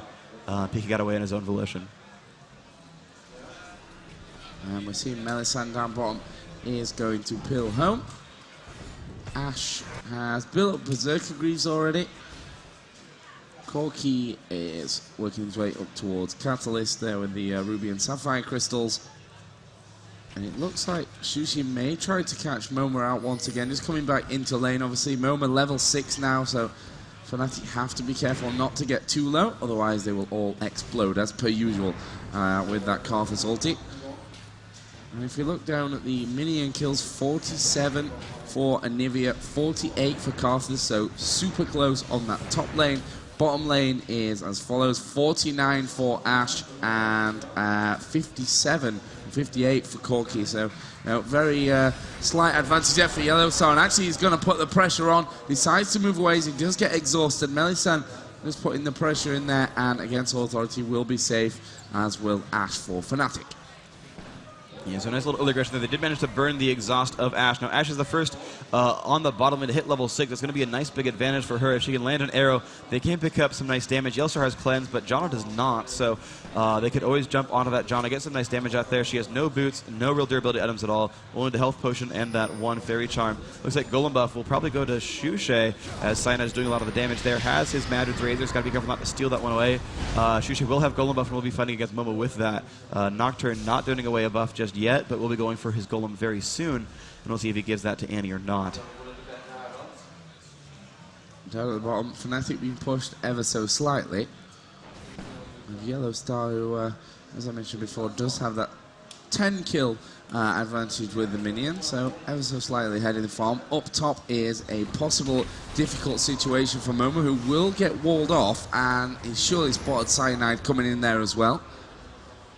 I imagine so. He was fairly far back, so it is possible that MoMa didn't quite spot that Cyanide is hiding in that top bush. So this could be a dangerous situation for MoMa incoming. We'll see if he pushes out once he's finished off this minion wave with the help of his turret. Yeah, Laywave's just picking himself up some gold, and MoMa is staying defensive. So looks like he's going to know about Cyanide, and Cyanide will actually be pilling home once again. The Asher will not land a kill. Was very close to tagging Andy in the face, but did not quite happen. Now, with Jarvan gone, Karthus can defend his turret pretty safely. Laywave's coming out. Slightly misses that one, but going to still defend his turret the best he can. And we'll see if he ends up succeeding there. And if you're doing a good job zoning him out, denying some of those kills with that Q, it's going to spam these mini waves and keep that lane pushed up to his turret. He has wards here, and here, and here, so he's not in danger of getting ganked as long as he watches that mini-map.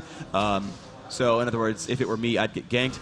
And Nocturne coming around on the bottom, and he's going to steal some of these wraiths. That's going to go decently for him, but he's been spotted by xPeke. He's got to make sure he times his shield correctly, waits for the Malefic Vision, then turns it on, which is the normal timing of when a Malzahar would go for that burst combo, is start with E, then R. So you wait for that to come out, press W, and you're going to be safe from that gank.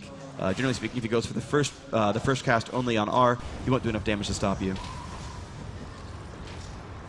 In terms of the middle battle, 65 minion kills for PK, 77 for Annie. So again, slightly in the advantage for Against All Authority. Got a few pings going off there. That ward that was placed aggressively will find the next position, and he's going to be in trouble here. He's got two against him, will flash away. In comes the silence, but a brilliant wall off from Shushei, and actually the ultimate was pulled there as the ice arrow came flying by from Ash. Cyanide, though, the man that's in a whole host of trouble. He's got Ignite on him. Will he be able to survive? No, he won't. Tries to slide away, and Soaz will get that kill with Annie. And Cyanide just caught out from the wrong side there. He came in to support his teammates, but unfortunately they'd kind of left him in the lurch, and by the time he's coming from behind, he wasn't going to recover from that position. And good play by AAA. Even though the kills have been equalized 1-1 a little while ago, they managed to get back up in terms of goal. But Soaz now going to take some damage. Shushei is there, has been hit by the wall. Can they get enough damage output? No ult left from Nocturne, but Janna has shown up, and she is coming in from bottom lane. Shushei going to get dropped now into an xPeke, and not enough mana to do anything. Down to the bottom lane, Corki crushing onto Ash right now. Has been exhausted, though, so he'll be safe. She'll be safe, but 3-1 now for AAA. The heal coming in from Kuja, keeping MoMa alive just barely. Malzahar staying in mid lane, not a lot of mana, but looks like he's going to build a lot of mattresses for himself. He, again, just builds super tanky on that Malzahar, and it may end up working for him quite nicely. Yellowstar down bottom was putting some pressure onto that tower, but Melisande's come back to defend, and Yellowstar doesn't have any mana anyway, so we won't be able to do too much down there. As I mentioned, Ash was low and went home, went for pickaxe first of all. PK in middle going to go home as well, and just buys up some wards. Catalyst protects obviously there, the null magic mantle, and of course a Doran's ring from earlier on.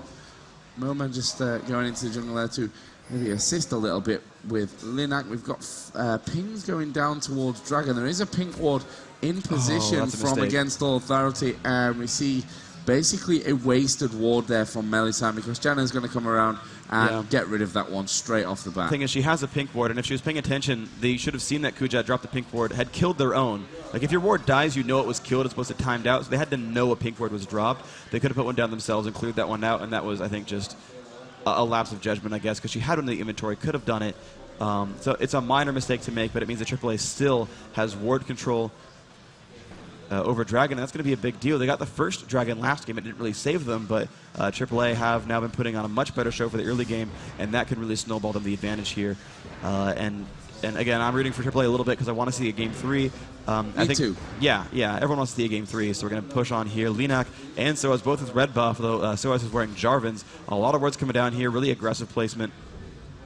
And yeah, Dragon is the choice there. They put down a lot of wards to cover those entrances. The clairvoyance goes off, but it shouldn't matter too much. They should stay on this. I don't know why Annie's staying so far back.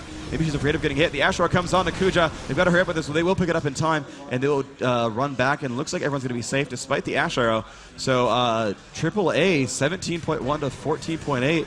They're getting themselves pretty far ahead now in this game right now. Yep, not quite up to 15 minutes, but if you think back to game 1, we saw already before 15 minutes, Shushei had a death cap.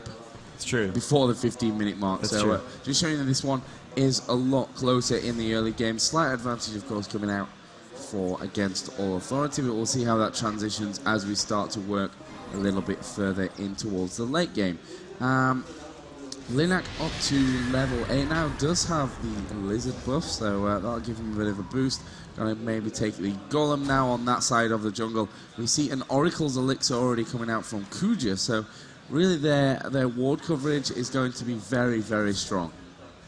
Yeah, and this is the right play, I think, from Kuja, where, you know, it seems like all the EU players seem to grab 1 or 2 pink wards first to clear out Dragon, then they transition into grabbing the Oracles, and that seems to work out well for them. It seems to be their style and their support, where, you know, 2 pink wards apiece, they try to control Dragon, and then once that first major stint is done, they transition into the Oracles, which allows them, I guess, more time to grab wards. If you're not spending 400 gold on Oracles, you have more money to spend on wards on maybe boots, on things like that. So that's going to be the play that they use. MoMa's still farming out at the top, doing a pretty good job there, getting a lot of these minion kills, going to pick down those blue caster minions, going to pick down the melees and the cannons. A ping goes off as they have found another ward here with Janna, and yeah, AAA's ward control is starting to crush. We look at Fnatic's ward control, they've got one single ward. AAA, 2 at the top river, sorry, 3 at the top river, well, yeah, 2 at the bottom river, and Kuja still got 2 more in the inventory, so they're going to do so well this game. Yeah, against All Authority, obviously putting a big emphasis on making sure they have total vision around this map, and so far it's paying off for them. 3 to 1 up, yeah, a couple of thousand ahead in terms of gold. They're really doing a wonderful job in this game. Yeah, they're absolutely playing this one so much better than last time. I don't know if it was the picks and bans or if it's confidence or what, but they have just put on a much better show. They've ganked better. Those the ones in middle.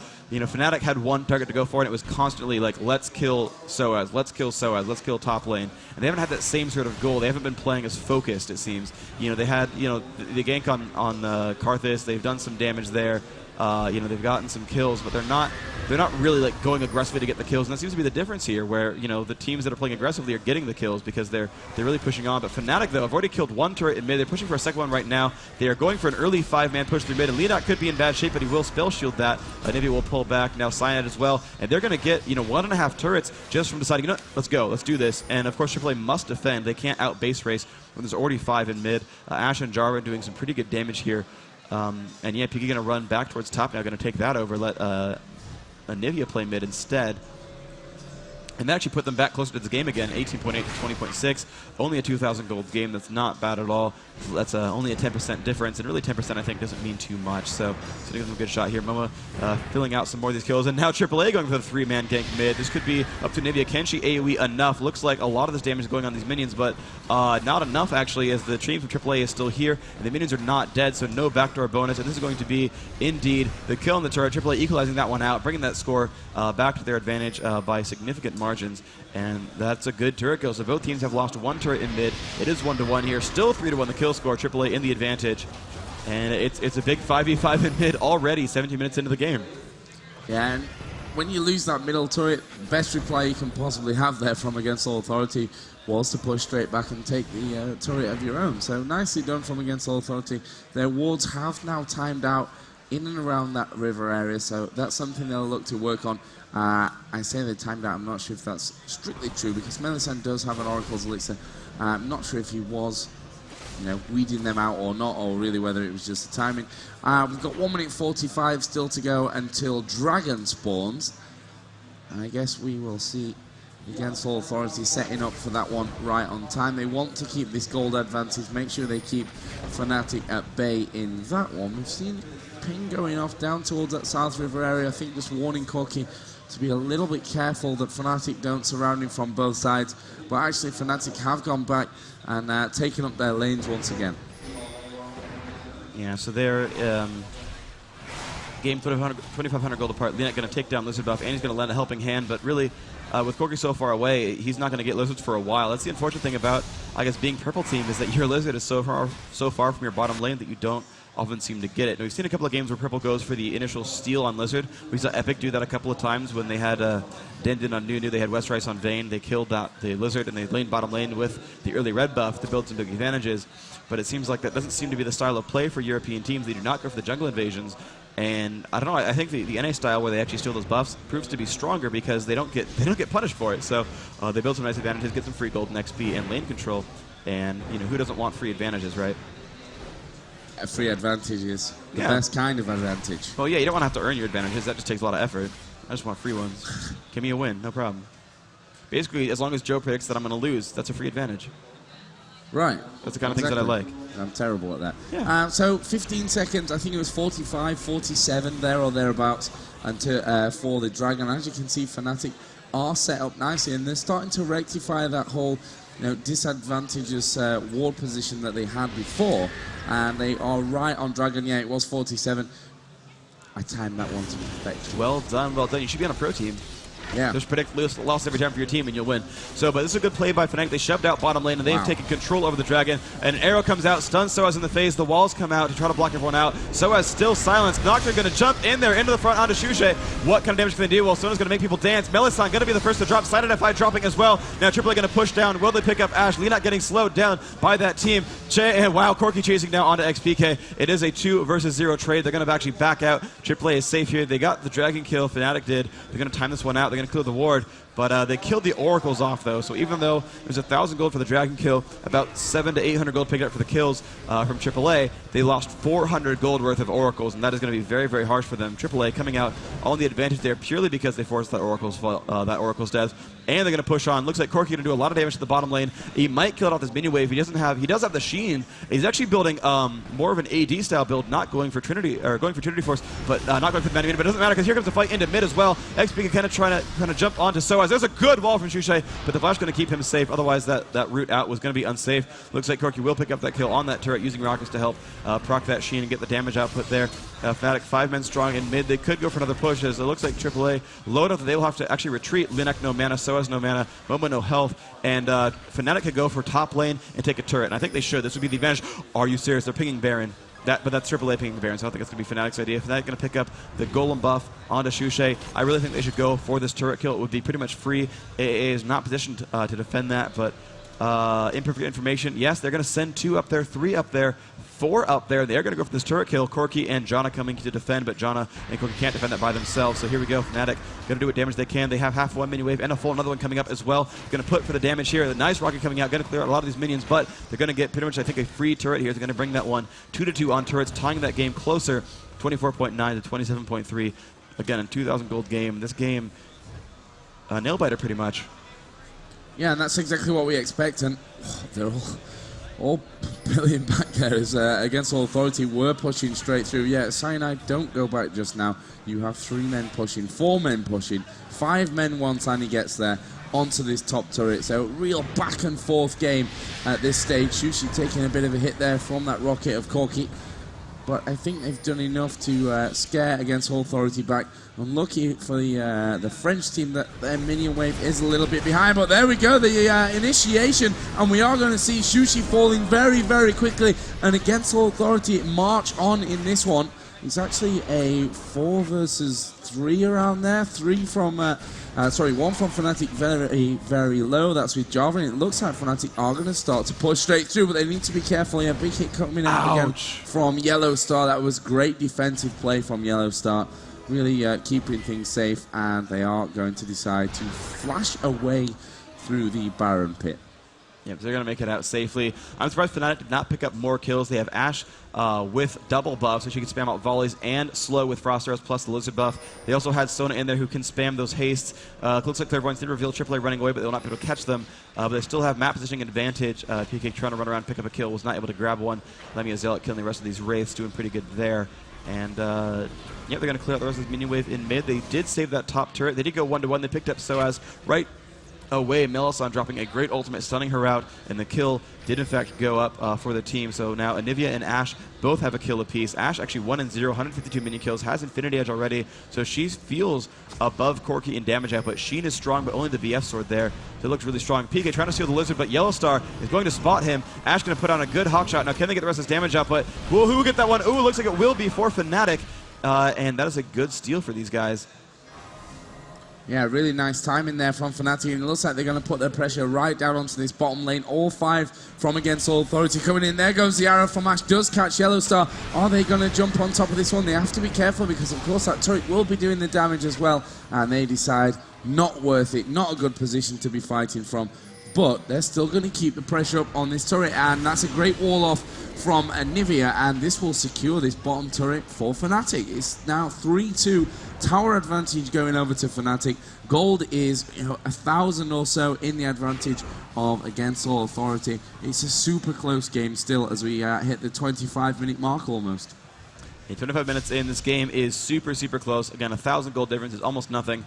You know, Fnatic has worked to bring this one back. Ultimately, it was 5-1 a while ago. Now it's 6-2, but they've come back with a couple of turrets here. But AAA with a great push in mid. No one from Fnatic is ready. They're going to get their second mid turret. This is really, really good from them. They're going to bring that to 3-3. While Fnatic has killed only outer turrets, AAA has actually killed one of the more inside ones. Ashore comes out. There we go. That's what I'm talking about. Linek putting that spell shield on. Great reflexes. No 3 initiate, but there comes PK onto Soaz, but Soaz is safe. And this battle's looking good for AAA. MoMa taking a ton of damage, but he's still doing all right. Wow, Lemia Zealot goes down. Linek crushing faces. Melisande about to lose a second Oracle's Elixir, and there is the ult from Karthus. Pain is coming. Melisande very low, puts a heal on. Linek with no mana cannot put any more push into this. Piki going to push him backwards. Going to be safe, but it's still 2 kills for nothing. And AAA is durable enough. They're going to push now onto the inhibitor turret. Only 25 minutes in. They're going for a strong push. And every pretty much fight this game has been like these strung out, super low hit point pushes where they barely cling on to their health and try to kill the Romulans. I said Klingons, I wanted to go for it. It's really shameless, I'm not going to lie. So Yellowstar taking some damage, gets the Valkyrie off in time against PK. And that was a shameful thing. Oh, wow! Cyanide jumping onto Linek, but he's going to die for it. The Ashe are going to smack Soaz in the face. But it's not going to matter too much. Cyanide too greedy with that one. They were still 5 strong. So much sense, they were 5 strong. Yeah. Fnatic were too far behind him. I mean, Morty slid in there, popped his ulti. It was taking a while for Fnatic to get in there, and obviously Against All Authority, round about half health on a couple of guys, but Yellowstar pretty much full HP. Kuju was full HP. That was just, in my opinion at least, a bad decision from Cyanide. It was a bad decision. I think he underestimated Linek's health. You look at what he's got. Now, the Chain Vest is new, but he already had the Merc Treads, the Belt of Giant Strength, and the 2 Turtle Shells already, so he was much more durable. You look at a Nocturne, you say, oh, he's at half health. You expect, like, 600-700. He was at 1100 after the battle. you know, without a dedicated hit, with only Janna putting a shield up there, 1100 after that battle, that's a significantly durable champion. And I think Cyanide, one, didn't expect Cataclysm to get blocked by that Nocturne shield. That would have been a good 300 damage or so there. The rest of his damage output, you know, could have gotten the knockout, could have gotten a lot of damage output, would have maybe picked that one up if it weren't a tank-built Nocturne, but Nocturne is in fact building tanky. He's jumping onto these fights, and he's playing like such a good initiator role where he's really crushing faces quite nicely. And Yellowstar doing a good job, has picked up Blizzard buff for himself. And AAA now 2,800 gold to the lead. They have killed an inhibitor. That will mean the lanes will automatically push for them ever so slowly. So if the player's all AFK, you know, Fnatic will start to lose some buildings.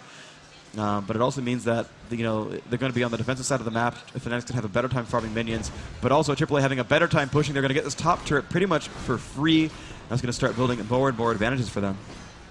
Yeah, and Annie's almost touching 400 AP at this point of the game. Very, very dangerous. The obviously burst out from Annie is going to be incredible at this stage.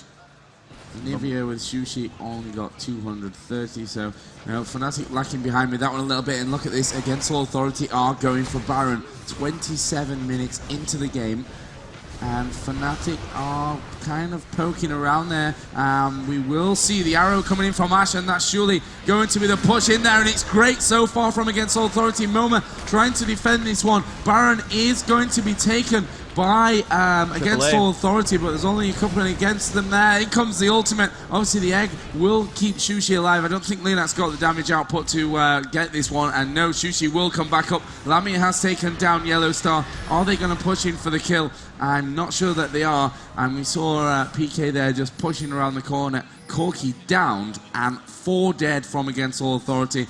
Maybe PK is going to go falling in. That was a very, very risky move. PK is still alive. How is he still alive? How is PK still alive? And now Linak is starting to do damage onto everyone else. I can't quite believe that PK managed to stay alive. There goes the skill shot. Ow! Oh no, and it falls just slightly short there of Linak. And I tell you what, brilliant play from PK. He's got himself portaled out there now. The other two from Fnatic moving away, and Against All Authority got Baron. Only one of them surviving now. Obviously the extra XP and gold, still a great thing, but the buff not going to be worth anything when they are dead with it. Yeah, it did help keep Nocturne alive. The extra health he gets from the regeneration there did keep him up. That was really good. They did get 2 kills for the 4 deaths. So Baron, so Dragon's worth 2 kills if you don't lose positioning for it. Baron is definitely worth more than 2 kills. So even though that trade did give some kills back into Fnatic's favor, AAA did ultimately gain a lot of advantages out of those kill sprees. Now, if you look at the kill scores, though, it means that well, Nocturne actually going 4-0 is pretty good. Karthus didn't lose any kill streaks. Corki was only 2-1. And he could have lost kill streaks, but I think she had already gotten some of the first bloods there and already had died once as well. So no major real buzz kills there. No like 1,000 gold drops from a legendary drop. So, you know, Fnatic didn't gain anything huge from any of those 4 kills. I mean, certainly good to have them. Did give them some map control, did manage to let them clear up minion waves pretty nicely. But ultimately, you've got a Nocturne wearing a Baron buff who's got a Sunfire cape as well. And you've got 300 gold and a ton of XP per player on that team, plus the XP just locally from the Baron. So yeah, that's honestly a good trade for AAA. And actually, wow, I guess MoMa died before Baron did because he's actually wearing the Baron buff. Wow. His corpse was given the Baron buff and he kept it. I guess. I'm not quite sure how that works. Maybe he just didn't die and I just didn't see it. But I think, no, I think they did pick up that kill. So either way, MoMa is wearing the Baron buff, so congrats to him. MoMa definitely died in that. Yeah. He was outside of the Baron pit. I think was maybe even the first to go down, second. Yeah, the zombie mode does pick up the kills. I know if you kill someone with your ult, like you get the Baron buff, or you get the Golem buff from the steal even after you respawn. So I guess he died before Baron did, and his corpse picked it up, and he kept it. Against the more you know, Rainbow. Stacking around this top turret, and they are going to push in there. Actually, we're going to see them moving for the kills. Cyanide doing a lot of damage, will get his ulti off, trapping Yellowstar in there, and Yellowstar's just kind of like, okay, you're not doing enough damage to really worry about it. There goes the ulti from Karthus. Cyanide did go down in amongst all that. PK, Shushei, and Lamia all still alive by this turret, and you know, it was a 2-for-1 kill favoring AAA once again. They've got that turret down to half HP, so it was a good bit of play from Against All Authority. Obviously the Baron buff staying on the people that had it before, so that's all good. Yeah, overall, you know, a nice try by Fnatic. They did pick up the kill on the Karthus, but Karthus pretty much on a death streak there, not worth too much per kill. Karthus, of course, getting very far, and Result managed to not get any kills, which is, you know, thankful, of course, for Fnatic. But AAA, you know, winning 2-1 on that fight. They did some damage to this bottom turret, so they're up, you know, still 3,000 gold. That's not very much. It's less than 10% still. I just keep feeling like they're winning by more than they are.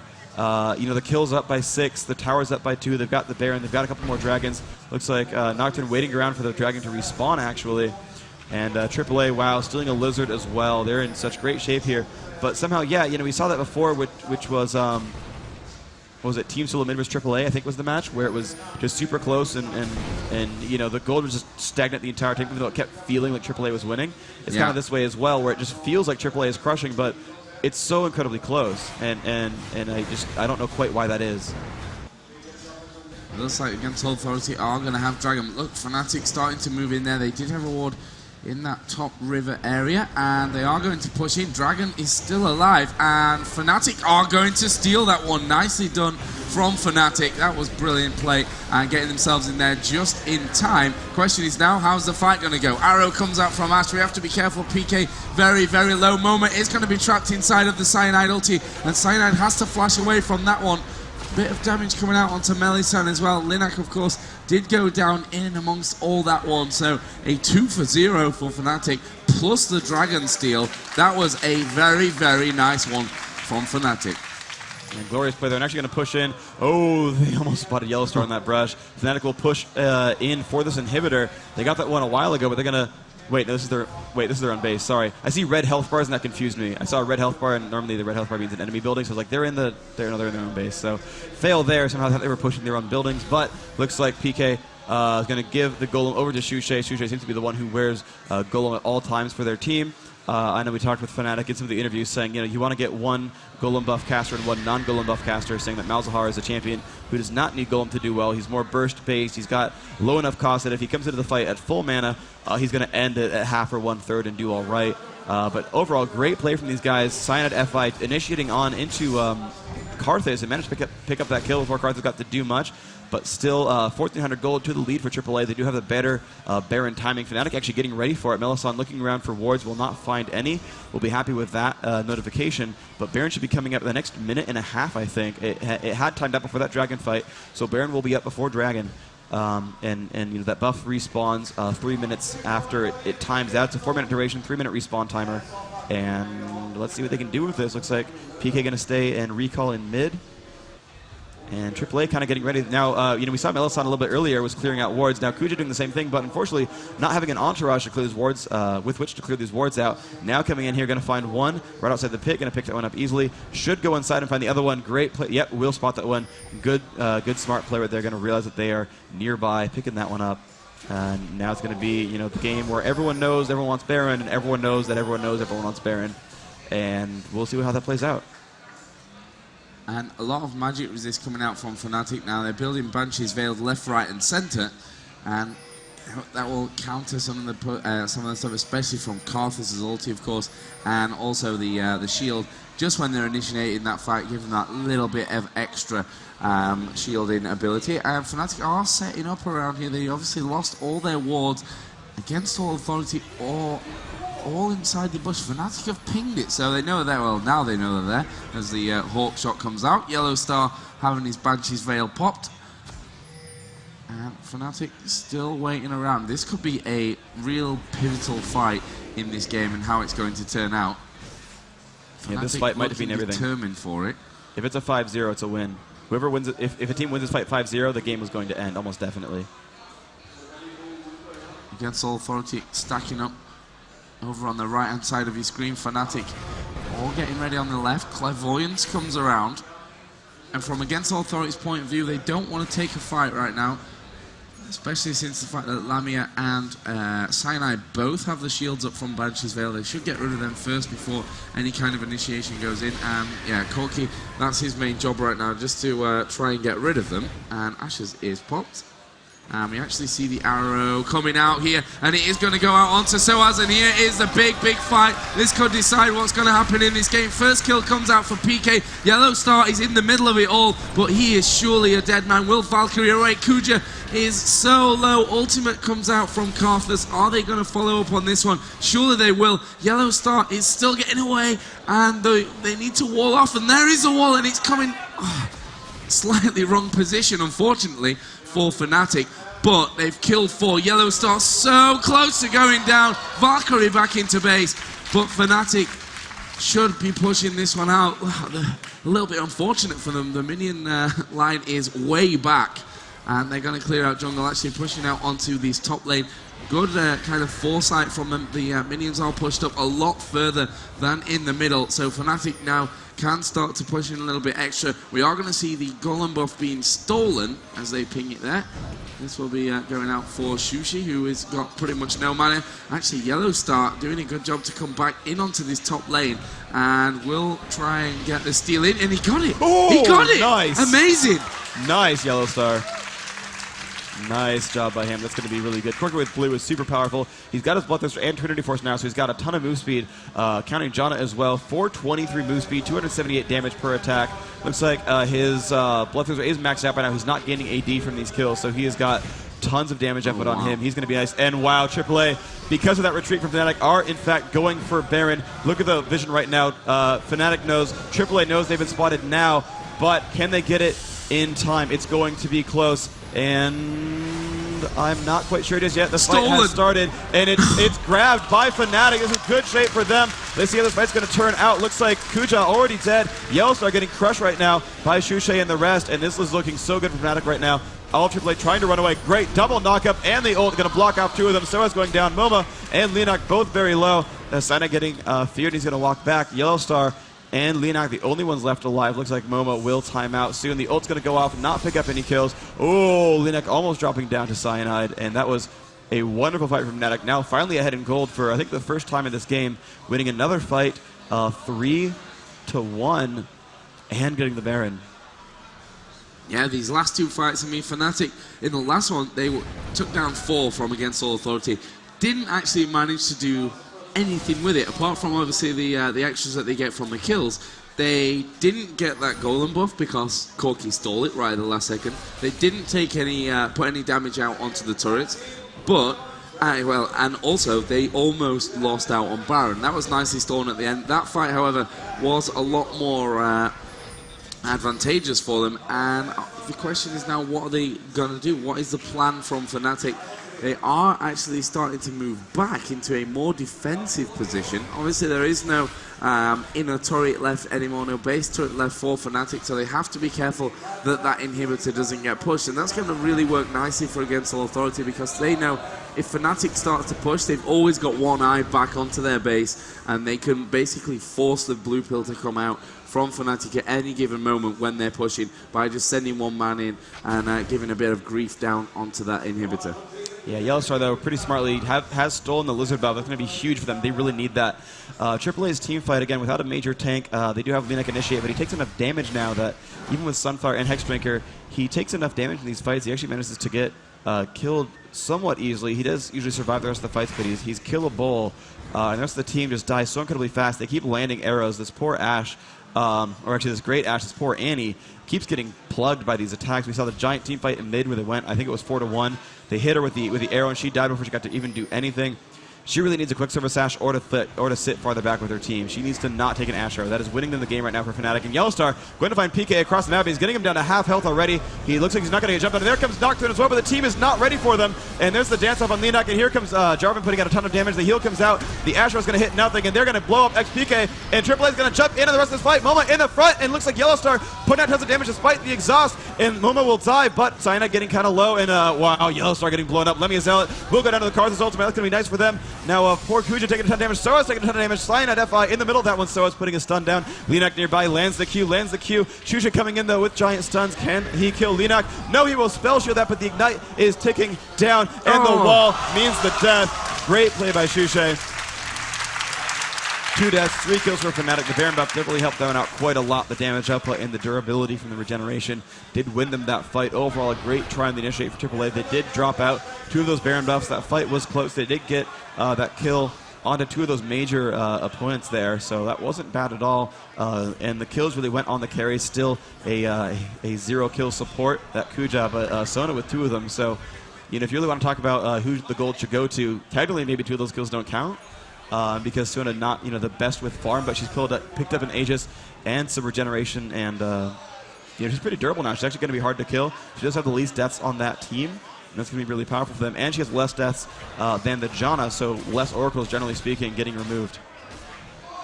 Yeah, it's a nice position for Fnatic to be in. And this whole game has been super close, but against All Authority always had that little bit of a gold advantage and a kill advantage. Now, though, it's swapped over. 4K gold advantage for Fnatic and a 2 kill advantage. We've gone past the 40-minute mark already. Obviously, that Baron buff being exhausted now, so it won't be too long until we see that one coming back in. And we'll see what the next move from Fnatic is. It looks like they're just going to try to clear out whatever they can in terms of the jungle. They've got a timing down perfectly onto that golem buff, and they are going to remove it from against All Authority. So this is again another nice strategic move from Fnatic. We have Anivia with both the golem and the lizard buff on. They've got a massive amount of minions coming up as well in this bottom lane, and this turret is going to go down. Against All Authority aren't going to go anywhere near it, which is a very, very wise decision. And we'll see now if Fnatic decide to push straight through with this big minion wave. Looks like they're ready for this. Even though the Baron buff's not around anymore, they're going to push down onto this turret. Looks like Yellowstar's in a decent position. He's going to Valkyrie back. Didn't need to, though. I guess he wanted to be afraid of that Malzahar. MoMa going to lose his Banshee's Veil onto Karthus. And Fnatic still pretty happy. They have 2 golem buffs on their team. That is quite powerful. Looks like we don't have any on AAA, and it's going to be a do-or-die moment for them. If they lose this game, they're moving down to the lower bracket, going to be fighting against the winner of TSM versus Epic, which will be the next match up today. Again, I'm still trying to pull for AAA. I want to see a game 3 right here.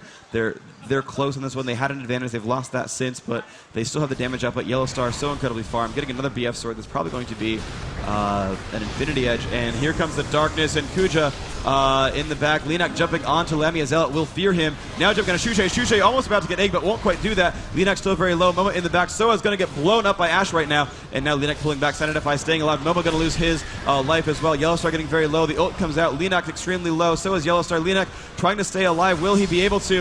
No. Sanidify comes in and picks up that kill. That is 3 for none. Getting knocked up by Janna, but not a big deal. Melisande staying around. Kuja not in great shape. And getting pushed around by Ashe. Lemia Zealot still chasing down. Shouldn't dive that turret. Yeah, it's going to be a little bit painful. Now Corki coming back into that fray. Shushei, I don't know if he got egged or if he just got full healed by that Sona, but the purple inhibitor is down. Cyanide F5 pushing into the base, and this is looking so good for Fnatic right now. They might be poised to win this one 2-0, ending that giant losing streak they used to have. Yellowstar now pushing into Cyanide. Cyanide could go down, and yes, he will pick that one up. That is going to be huge for them, but the second turret taking a lot of damage. Can Kuja stop this? He could shield that turret. There comes the flash in, try to do what damage he can. Does shield that turret staying alive, 180 health. Lemia Zealot going to fall, but gets the turret anyway. I don't know if AAA can get a comeback from this, but Yellowstar is chasing. Will dodge that stun from Anivia. Anivia should be able to wall. He'll put the ultimate on, doing some more slowing, and a purple turret going down thanks to minions in mid. And this is looking still better and better for Fnatic, who are up now by about 8,000 gold. Corki still chasing down. Will find Shushei. Could get the kill here. If he's been egged, it will be a death. And the rocket comes out. No, will not quite land in time. And the heals are coming out from Sona. Sona hasting him around as well. Yellowstar now going to say, okay, I'm going to chase Sona then. Sona can't CC me, so let's do this. Wow, giant crits up in front. Damage output is huge. The stun does land for Nivea, but he doesn't care. He's going to Valkyrie over and keep going. Sona will flash, but misses it. And that is a kill. And minions are killing a turret over here. Corki doing a great job. And actually, AAA pushing into the base. There are still a lot of revives for Fnatic. Almost everyone is dead. And yes, they're going for the inhibitor. Could they turn this one around in the last possible second? They've got... they don't have minions, although minions are behind them. They're going to get one inhibitor, and they've got minions close by the top lane. They could potentially go for this. Sona is gone. Malzahar respawns now. Ashe still 6 seconds away. Will they go for this? I'm not quite sure, but they've certainly brought themselves back a little bit closer. Only 6,000 gold separates the teams, and Baron is back up. I don't know. They're not quite durable enough to really fight a Baron fight, and the minions are pushing this right-hand side base, but certainly they've got an inhibitor back for themselves. So AAA still not out of this game just yet. They did kill the giant kill streaks on, well, I shouldn't say giant kill streak. He's 3 and 6, but they managed to drop the kill streaks onto everyone but Shushei. He was, I think, the only one who was left alive after that fight. So they do want to kill Shushei when they can. That's going to be the next major kill to pick up. But he's quite durable with Banshees. 2200 health, 80 magic resist, and wow, they're going for Baron in AAA. So they had to have known this. This was a silly mistake, I think, from Against All Authority. Fnatic getting a free Baron. They've clairvoyanced it, but they don't have time for this. I don't know why everyone went back to the base. They pretty much gave away Baron. They should have seen it respawn. That will be the kill. Fnatic picking up a Baron buff for themselves. 8,000 gold to the advantage. This is one of the biggest leads they've had this game so far. But both teams losing an inhibitor, and both teams really down to one outer turret in front of that inhibitor. The other inhibitor alive means a 6 to 8 turret kill. Nexus laid bare, but when the inhib respawns, it means you can't backdoor that Nexus. So we shall see. Yeah, and it was a bit of a catch-22 situation there for Against All Authority. They had super minions hammering against the Nexus. You've got to sort that out, but you go back and you lose Baron. So they decided to go away. They lost out on Baron. That's going to give Fnatic an edge in this next fight. The question is, when is that fight going to come? And obviously the kill's still 22 to 20 as we're not so far away from hitting the 50-minute mark. Fnatic definitely feeling like they have the advantage in this one. They're going to take another Dragon as they head down there. Clairvoyance was dropped down by Against All Authority. This Dragon should fall very, very quickly in favor of Fnatic, giving them that extra gold boost that they need. Maybe that they don't really need at this stage of the game, to be honest, but still, better to take it, better to keep it away from Against All Authority, now that they're building up this big gold advantage. And it looks like they may push middle. Obviously, still the inner turret is there. Inhibitor down on the bottom. It won't be so long until that respawns. And it'd be a big coup for Fnatic if they can take this middle turret, then the inhibitor, and wait around maybe to push down to that bottom lane once the inhibitor respawns there. Fnatic are waiting for this minion wave to come in. Minion wave does arrive. Are we going to see Fnatic go in? Nice wall off once again. It's actually not so bad for Corki, and here we go. The fight is going on. The shield goes off on that turret, and looks like Cyanide will not push in too hard. Takes some nice damage there. The stun will not quite land on Corki. He will Valkyrie away from that one, wanting to be very safe about all that. The super minions are gone. The good thing about this fight for AAA is they're fighting with super minions every wave that spawns. They're going to have a super minion helping that fight out, which will help push them around. Cyanide jumping in, even without minions. The backdoor bonus on that turret is going to be very hard for them to push around. The stun is good on a MoMa. Here comes DreamHack in the front. Pika taking a lot of damage. The dance coming out from Sona. Yellowstar in bad shape right now, getting blown up by that Jarvan. Looks like they're not going to pick up any more kills there. Linek trying to kill Melisson. MoMa is down, and Shushei going to get the kill on that one. Looks like no one at all dying. Linek going to fall. Only one left alive is Kuja. It's going to be a 5-0 for Fnatic. They will win this series 2-0 almost definitely. They're moving on to that Nexus. Fnatic, the winner bracket finals. They are going to win that one. Moving on to the grand finals. Guaranteed top 2. Fnatic moves down the Nexus. AAA moving to the lower bracket. Going to fight the winner of Epic versus TSM. That was an amazing second game. The first game, of course, Fnatic super, super strong and really showed us what they can do. But game number 2 could have gone either way at almost any time throughout it all. I mean, we saw even by the end, once Fnatic had pushed in there, taken down that inhibitor, Against All Authority were actually racing down towards the Fnatic base. So even in those dying moments where Fnatic finally got themselves the gold advantage, the kill advantage, Against All Authority were very much still in that game. Yeah. But Fnatic are going to win 2-0. Once again, I successfully curse another team. This time not quite with the right scoreline, but yeah, it's some ability that I've managed to build myself. So can you quickly curse a AAA to get to win the lower bracket so we can have a US-EU final? I sure could. Could you? Would you? Will you? Yeah, we'll see about that later on, because obviously All-American final is coming up next, so we're definitely going to have Against All Authority down in that low bracket final. They will be taking on, obviously, the winner of the American game. If you're not familiar with the bracket system, over on the League of Legends Season 1 Championship website, I do believe the brackets are there, and you can study them carefully and figure out what's going on. s1.leagueoflegends.com. You'll see all the coverage there. We have videos on demand of the previous matches from yesterday and the day before. We have match write-ups, we have brackets, we have all sorts of wonderful content on that site. Head over there. If you're already on the stream and you haven't really seen all the coverage, you'd head there and find the matches you might have missed so far in case you're out on the weekend or what have you. But we are here in the day 3, the final day of this match, and super awesome stuff going on. Fnatic securing themselves top 2.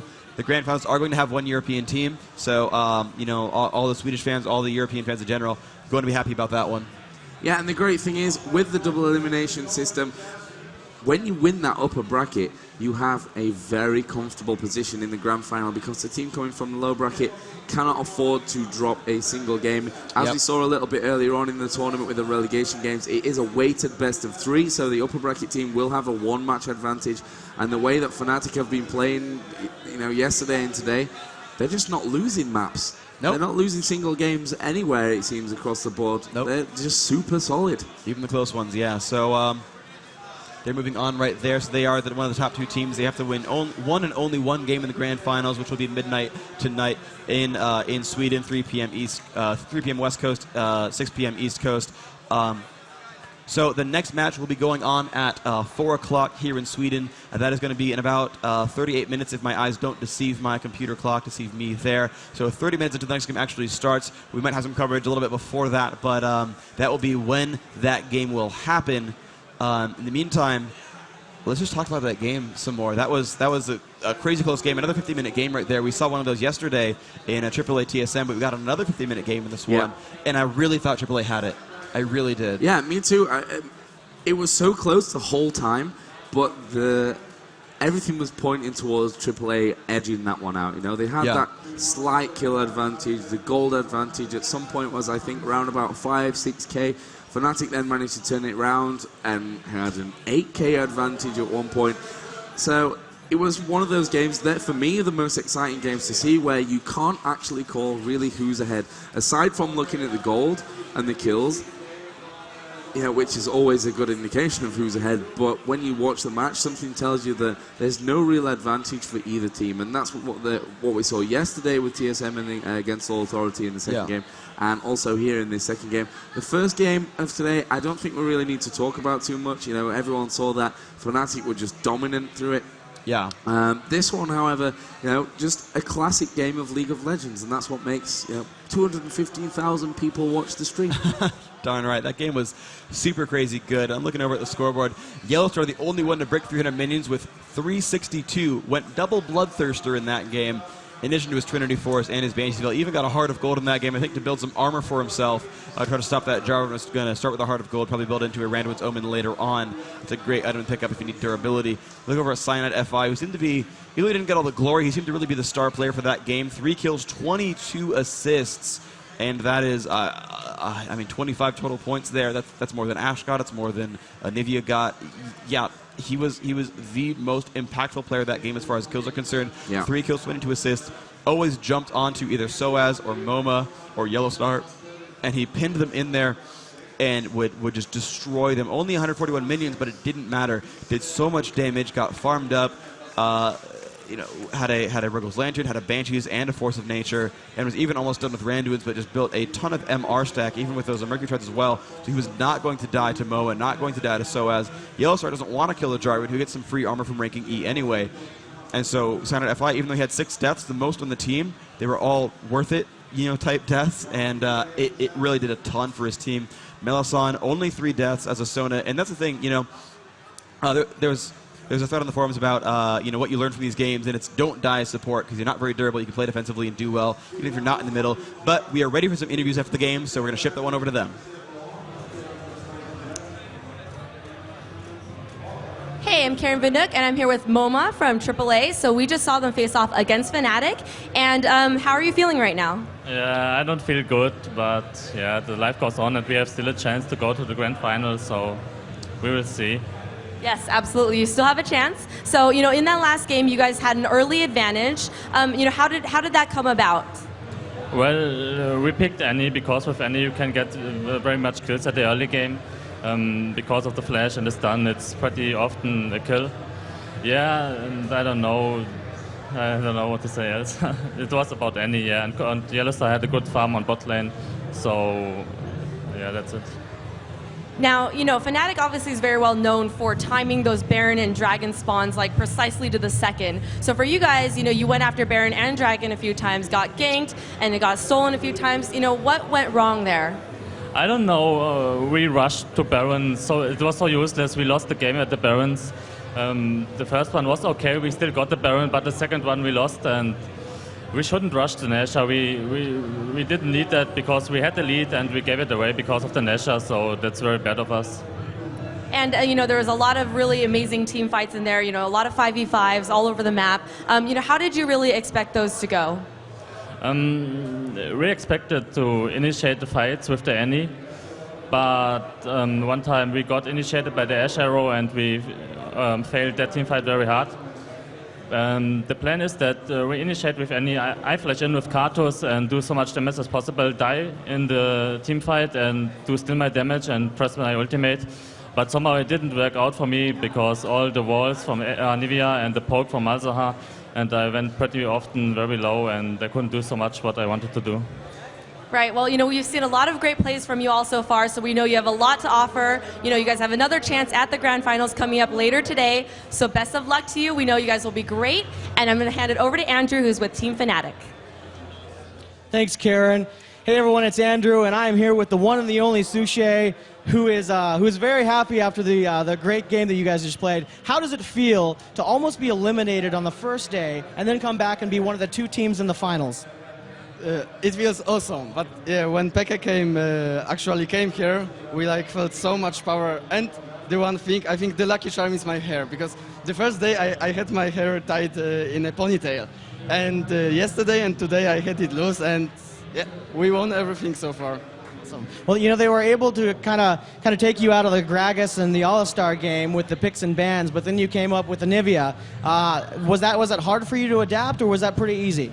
Well, I play some Anivia, obviously not that much like Gragas and Alistar because they are my favorite champions, but we played some games with them and the team react really nice. Like if I say, okay, I'm gonna wall now, team is ready, like for example that wall at the Drake when I separated 2 of them in us and 3 of them behind, that they had to split, or at the Baron when I walled them inside so they couldn't come on us, because Anivia is a very good pick against Annie, because Annie needs to come close to make her burst, and Anivia is perfect to just keep her away. So I think that's one pick that won us fight. Okay, now one of the things that was really impressive to all of us was that your team was able to react so well to the walls that you were throwing up. Do you guys practice with Anivia a lot, or was that just something that was just very natural for you guys? As I said, we don't practice that much with Anivia, maybe like 5-10 games per month, something like that, but it just works well. We are just synergized, really. Yeah, it's the team. Well, it didn't show. You know, everything was very flawless, so good job to you. One of my last questions that I have for you, what happens if they go into the bans in the finals and they eliminate Olivia? Now what? Well, I shouldn't tell you, yeah, but like I said, the interview before to Karen, I have 8 champions prepared for the DreamHack, so... It's just between us. I mean, no one else is going to know. I'm just kidding, I'm just kidding.